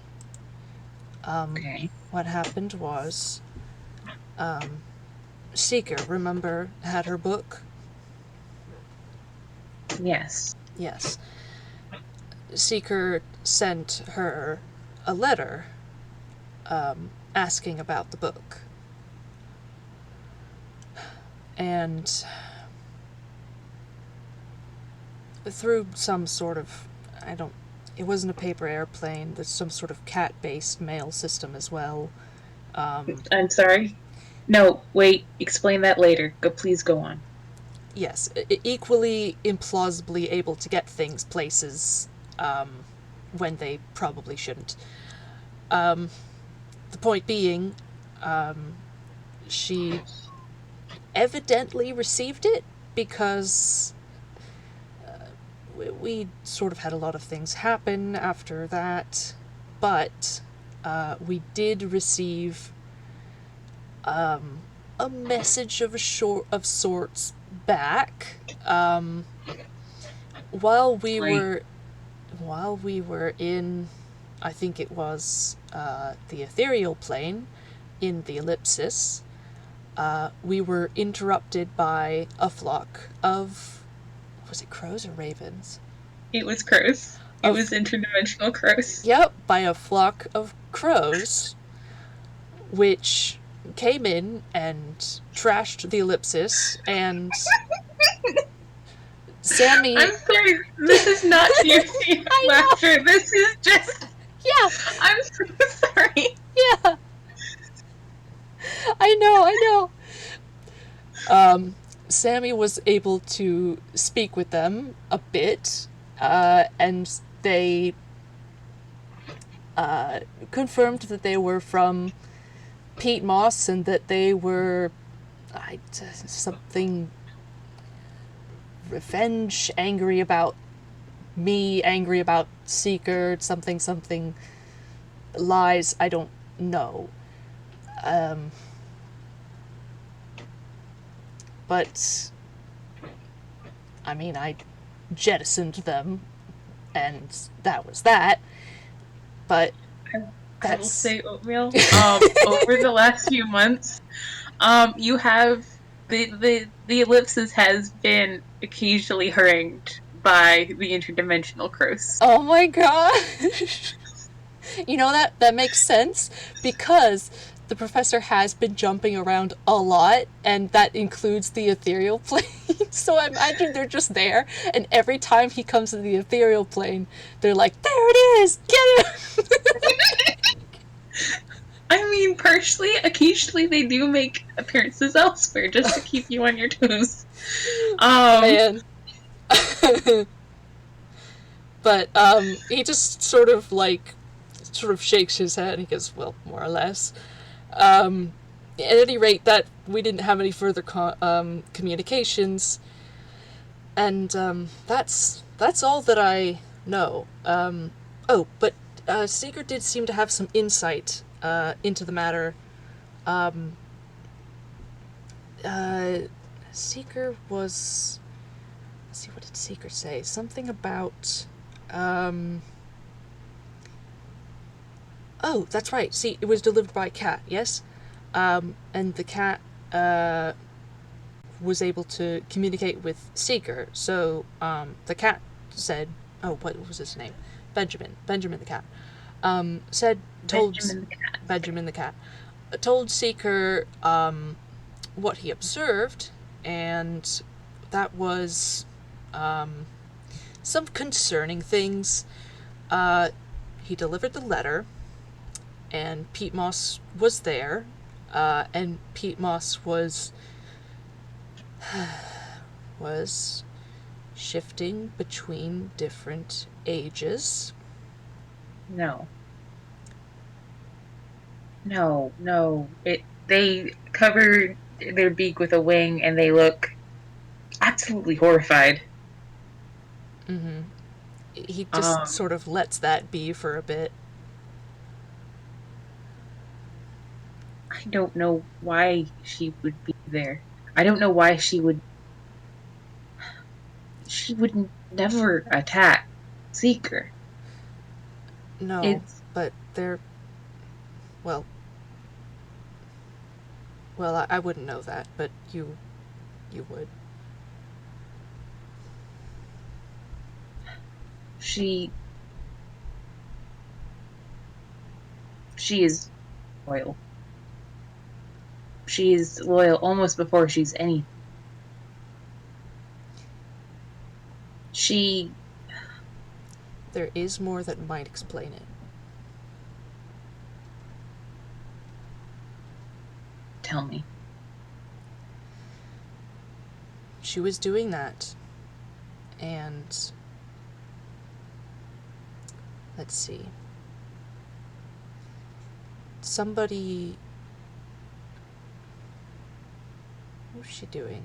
Was she starting to write a letter back to give to the cat?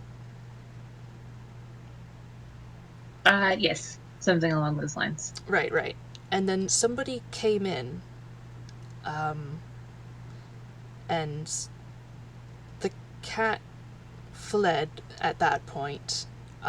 But we got a description of the man, and Seeker identified him as, what was it he said?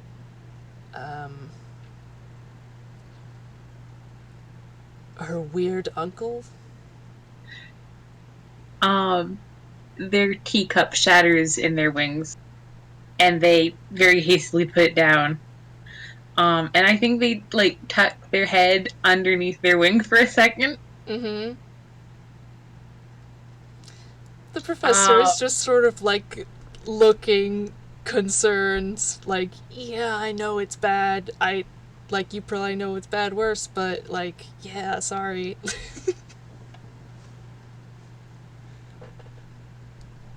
Eventually, they uncover their head from their wing, and they gesture for you to go on. He shrugs.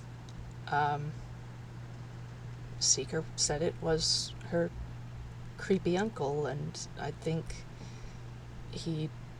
I don't. I don't know, seemed to do something to her? I'm not sure.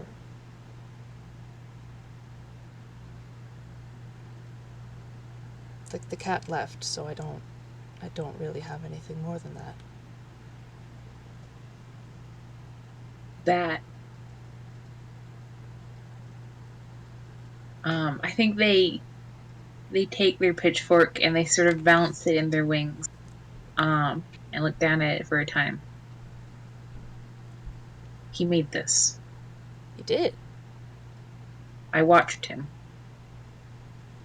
That Mm-hmm. was that was the farmer who Uh-huh. I watched him murder my sisters in blood, Mm-hmm. not for food, No? not for profit, No? to make her sad. That's... I I heard I heard him talking. The other hands were asking, I didn't know the words at the time, why he was slaughtering us. If he Mm, wasn't going to cook us, if he wasn't going to sell the meat. right.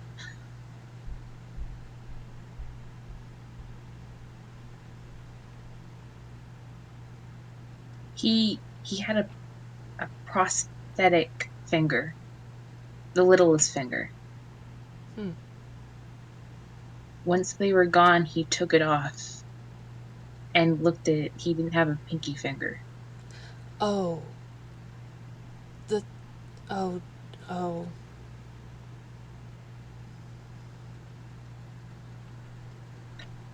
I don't know. I remember so fucking little.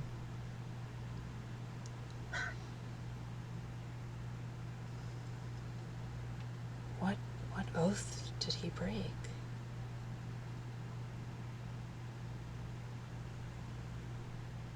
I don't even know if it matters. I think he I think he promised her not to hurt us. Oh, no. She Seeker was, I think, her only friend. She Some of the Fae, the kinder ones in town, she got along with. Um, her parents, and I think they stopped themselves from saying something bitter. Mm-hmm. Didn't protect her. Mm-hmm. So the people that she was closest to were Seeker. I think in retrospect, his mother. I mostly saw her as a threat. Her uncle and the animals she took care of.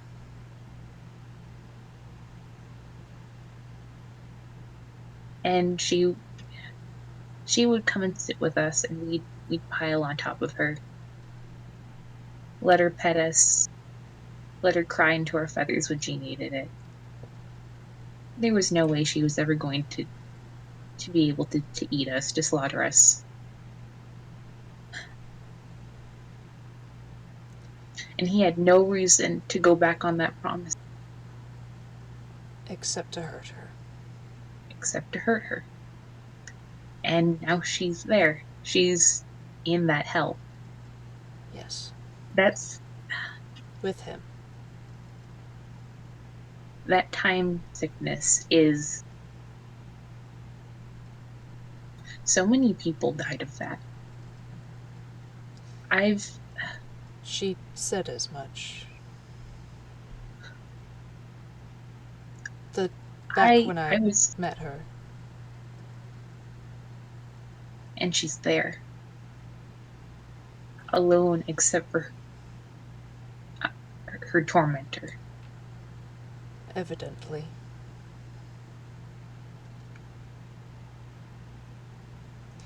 I'm so sorry, T.O.C. I can't go to her. I have my family, our family, this family. I can't abandon people. Not even for her. Not until things are Once things are stable, safe. safe, settled, then we will go. And we will get you your girl back.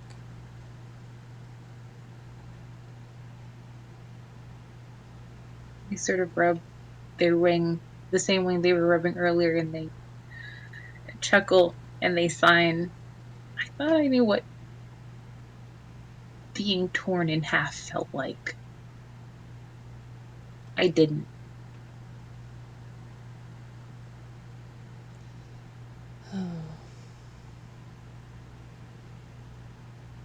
You're right. It is so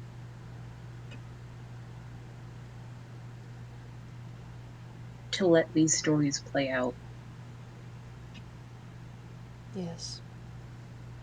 knowing all the reasons why you shouldn't just rush in and Fix it. fix it, but wanting to anyway. Yes.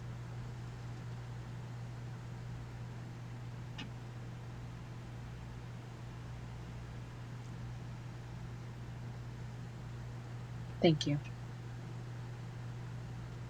Of course.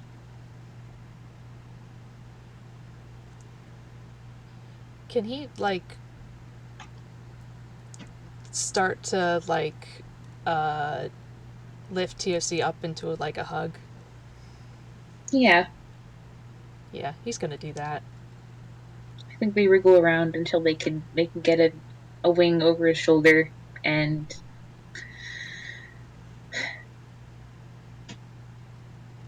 yeah, Hmm. it's a good hug. They're very fluffy. Yeah. And he'll put them down. And he's just sort of been, like, looking at TOC with this, like, sad, sympathetic expression.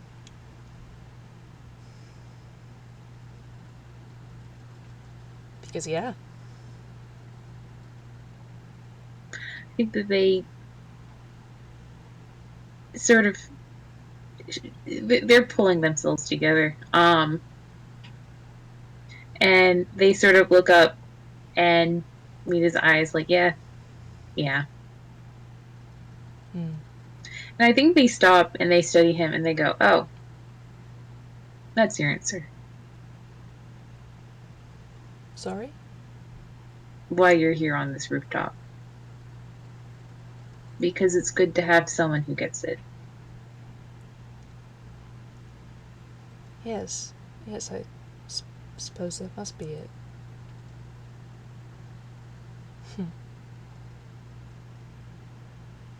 That's... Huh. In retrospect, that does make sense. The last time I used to I used to barge into the colonel's office to complain to him about different things, and it was like this. It wasn't like this exactly, and he just sort of like waves a hand around like this is completely different. For multiple reasons. Um, I assume he had less feathers. oh yes, but he was somebody who understood. We didn't agree on a lot of things, but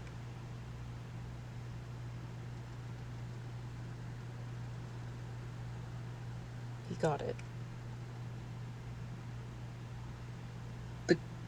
You said he was the colonel? Yes. Another time czar? No. No, no. Uh, Let me see if I can remember the name. No, he was, Darthling. He was Colonel Ulster Livingston Sanchez.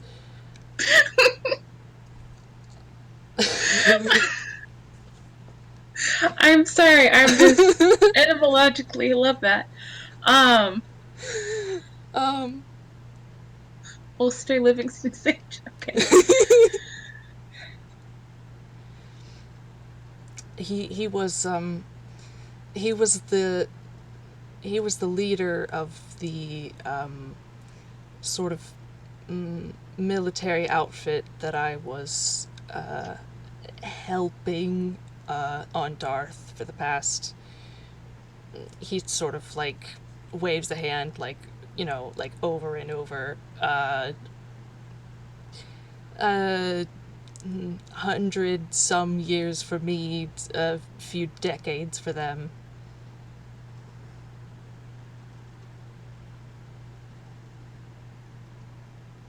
It was a while at any rate. You were in the military? I would not I was guess not that. in the military. I was their head scientist. I was an advisor. I was a contractor, more or less. I think In that's in proximity. yeah. Well, I lived on their base, their their their headquarters. Yes. TSC is just like, I could needle him. I could needle him. I'm not going to because it's a quiet talk, but I could just like I could milk this for a good amount of irritation. Um, it's like there's an alternate universe, so they're just like, so you weren't in the military, but you were in the military, like the built. But no, they don't say that. Yeah. He Um, just sort of like he like rubs his one hand over his face, like I know. any port in a storm. I wasn't given much of a choice, to be fair. When was the last time you were back to see this Sanchez Livingston Uber? The Colonel They're is struggling fine. with the name. Just The Colonel. everyone just calls him the Colonel. Um, back. It's been about probably 4 years for me since I left, more or less. They sort of look like I think they start to look sharply and they're just like, wait, no. Um and they go, why haven't you visited your friend in 4 years? I had I'm to. Hmm? I think that like they sort of second guess themselves and they go, you don't need to answer that. No, I have a pretty straightforward answer, and I've told it before. I had to get away from that place. I had been stuck there for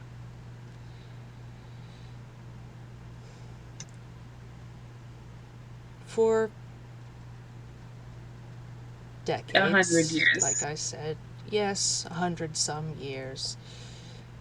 Um, the the actual sort of mathematics of how that figures out is a bit convoluted. Um, but I worked with them for a good 30 so years, uh, all of which I was stuck in one place. The ellipsis. Uh, the ellipsis had been disabled. I could not use her to travel through space or time, and I was confined to that one planet, which had no space travel and would not have space travel for another couple 100 years. And it wouldn't have mattered anyway because I was confined to the planet by the time czars as punishment, as As exile, punishment. as punishment. Yes. Who knew you well enough to know how badly that would hurt you? They did. Not, he sort of like shakes his head, like, not in the way that they were close to me, but in the way that we're all time czars. That would hurt any one of us. But me especially, because I was already not allowed back on my home planet and quite enjoyed traveling, and I got used to it and then I enjoyed it, which they were aware of. So, yes, them. It wasn't like somebody snitched or anything. They knew. It was supposed to be bad.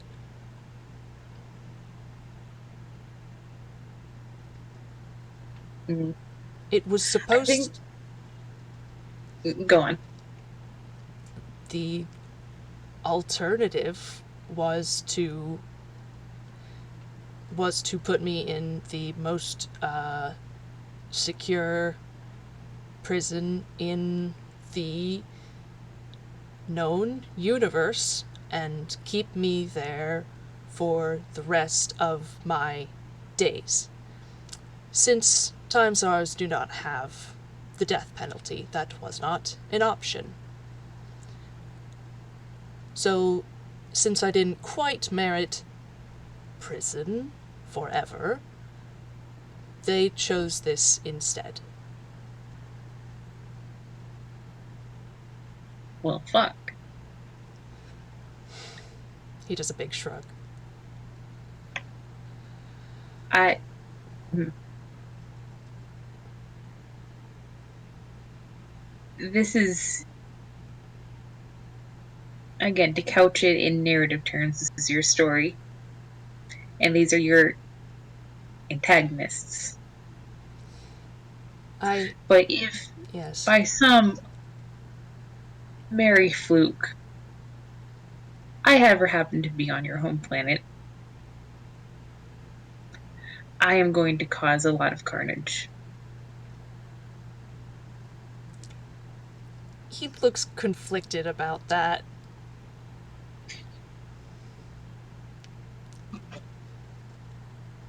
I feel, and not to put every time zone in a box, I feel Um, as if I know you well enough to know what would bother you. I plan to use this knowledge for the betterment of times our kind, if ever given the chance. He tilts his head because now he's not entirely sure what they're talking about. um, Listen, it's important to be diplomatic. It's important to look for a peaceful option. But some people just really need an attitude adjustment. well, I I guess lucky for them, you won't ever be able to be on the planet.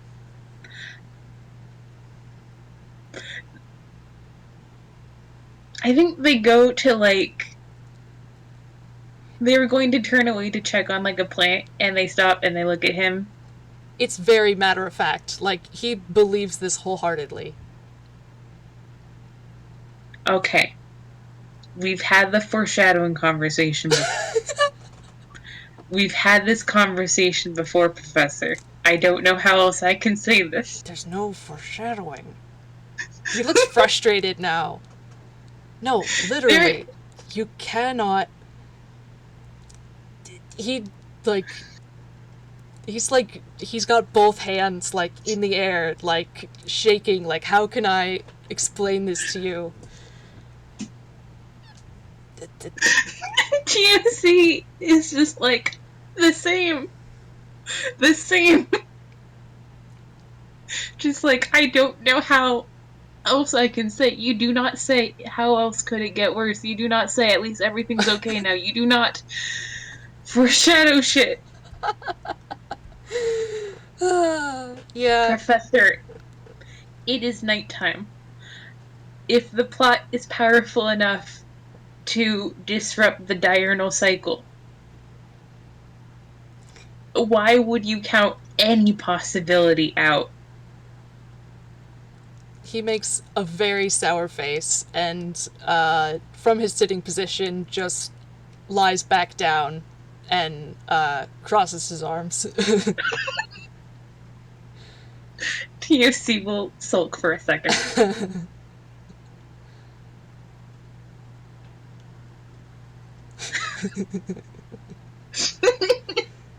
I'm sorry, this is so dumb. Yeah, it's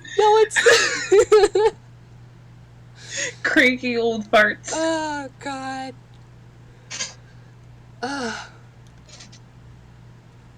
Man. They're both so stubborn. They are. And they're both of them have a point. Yeah. The professor is how the fuck would you get on Belgrade? There's no possible way. Mm-hmm. And TAC's why would you say that out loud? Yeah. Why would you speak that reverse into existence? Yeah, here in Unquell. Who knows if how far the reach of the plot works, but he's here now. He should be worried.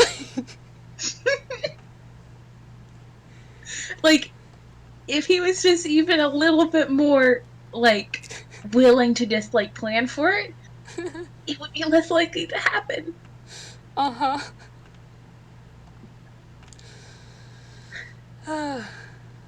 TAC is just going to focus on it's okay for people to be wrong.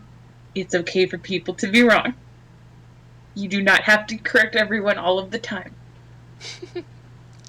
Yeah, he just uncrosses his arms and splays them out and just takes a deep breath.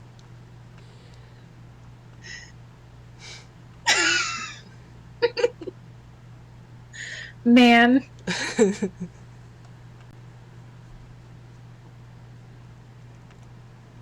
Gosh. I think that eventually they will rather than sit still for too long, they will gather up the many different broken things at this point on this roof between their stress management earlier and the teacup, and like get rid of some of it, and they will come back with another teacup and another teapot. Resentfully. Professor just sort of like glances over from on the ground, the roof, whatever, and he says slightly mutinously, "Do you know what the plot reminds me of?" What does the plot remind you of, Professor? He raises his eyebrows. "The time czars."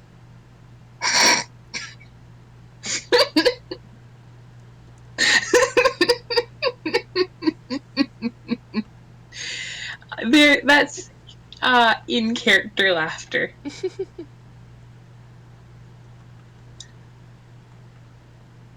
Because it can make you do things you don't want to.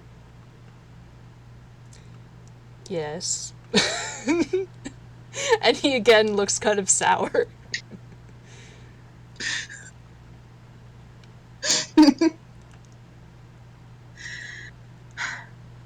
I mean, Allegedly. well,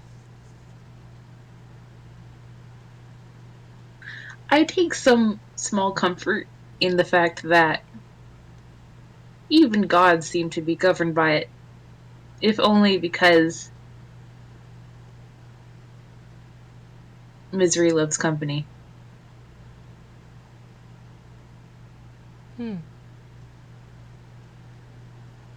He does sort of look like interested, like he hadn't considered that. Well, it's sort of like karma.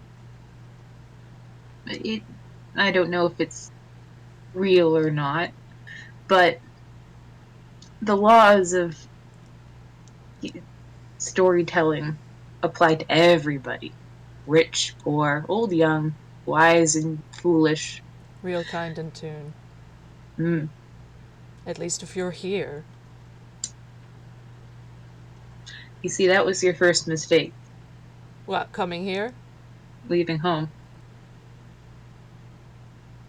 I have a feeling it was also the best decision you ever made. Yes.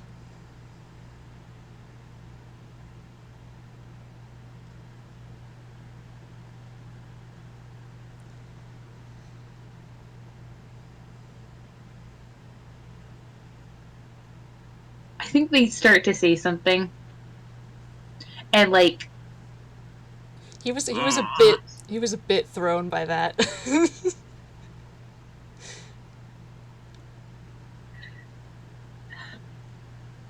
they start to sign something, and they stop several times, and finally, and it seems a little bit like they're sort of pulling their own teeth here. Um, they very awkwardly sign, "I'm glad you're here."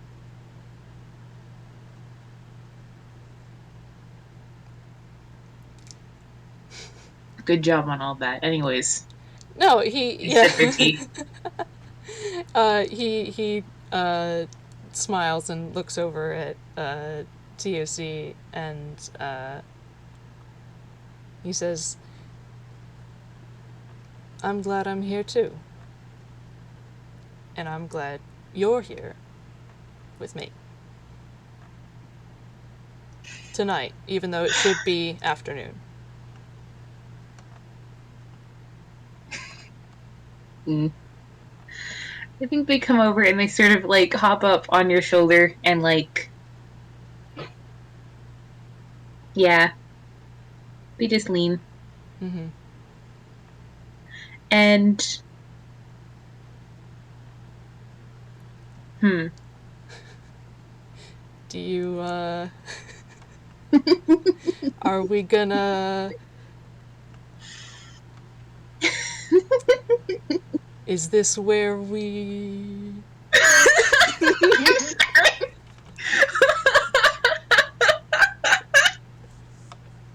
Poke, poke, nudge, nudge.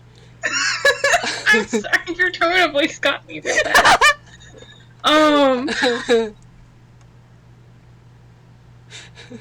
One sec, let me drink. Where the fuck did my water go? Okay. I think that, like, there's there's just sort of this long, sort of like very comfy moment where they sort of like, yeah, we're right here Mm-hmm. and we're together, and that's pretty great. Yeah. And um, I think there's like maybe the best word for it, and stop me if you have a description in mind. Uh, But sort of this no, go ahead. a flash of mottled golden light. Um, and it's maybe a little bit more forceful than most things like this are. Mm-hmm.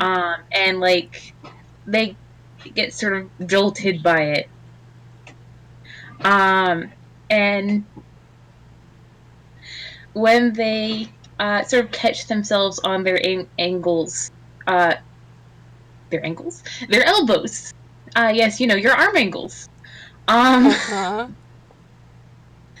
uh, and you know, there's sort of that familiar sort of dull ache in one of their shoulders. Except, why would your shoulder be hurting? Except your shoulder has been hurting for as long as you've been you. Mm-hmm. And there is one person on the roof. Indeed.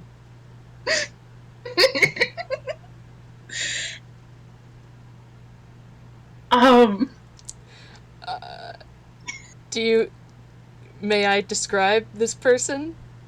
yes, please do. Mm-hmm. Uh, Sitting up, only just, on the roof, is, a figure somewhat shorter than the professor, uh, with, uh, with, sort of scaled, chicken feet and, feathers up to, um, a very, very, tacky knitted vest, um, a set of small black and gold feathers. That's the first set of shoulders, and then a pair of pretty normal humanoid arms. Uh, and then a rather Aarakocra-esque large chicken face with very, very poofy feathers. Mm-hmm. And on the back, a pair of very large black and gold wings, just sort of awkwardly splayed out behind them, a bit uncomfortably. And now that I've said that, I will post the what I have so far. Where is it? Question, oatmeal, because Yes. the version that I've seen of this, Yes. did we hang on? I'm going to DM you something. Yeah. It's not finalized, I'll say that.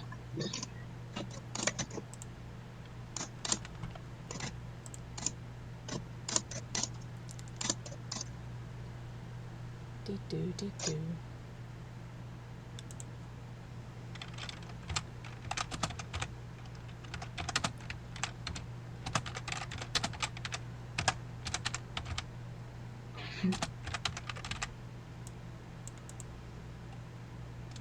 and how we feel in peanut gallery.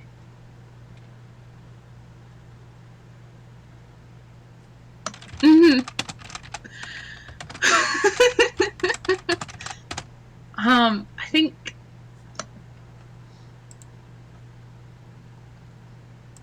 Where is the chat? Here it is. Where is my file? No, not that one. I think that like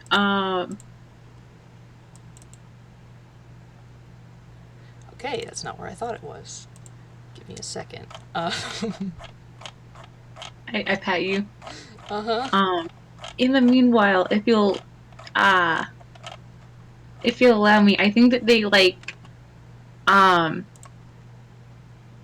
they sort of sit up with sort of a groan Mm-hmm. and they look at their hands. And their balance is off and they look over their shoulder and they look underneath their arms Mm-hmm. and 1, 2, 3, 4. Why are there 6 wings? Four wings, 2 arms. 4 wings, 2 arms. Excuse me. I mistyped. Aha.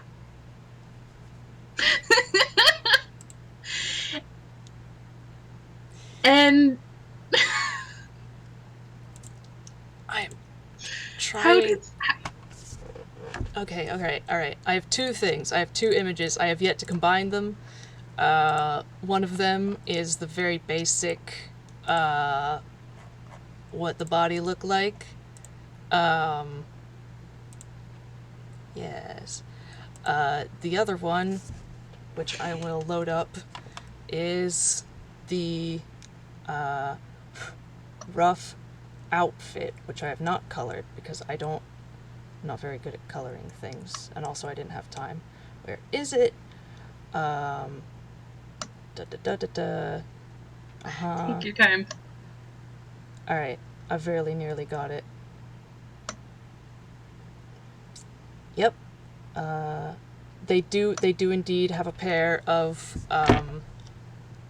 sort of half moon spectacles on their face.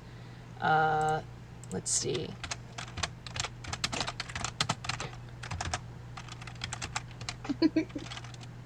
Sorry, I'm smiling ear to ear. I'm just like, yes. Mm-hmm.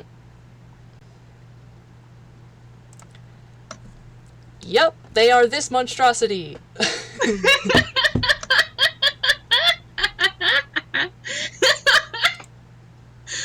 Oh my goodness. It's very, very good. It's just extremely good.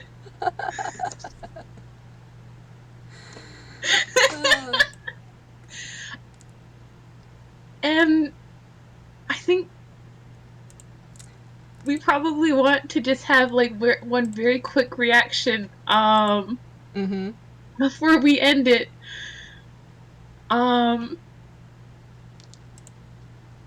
What what do you think they say?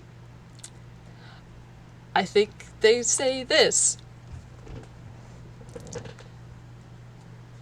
What? Thank you all for listening, folks. Thank you. Have a good time zone, everybody. Oh my good gravy. Bye.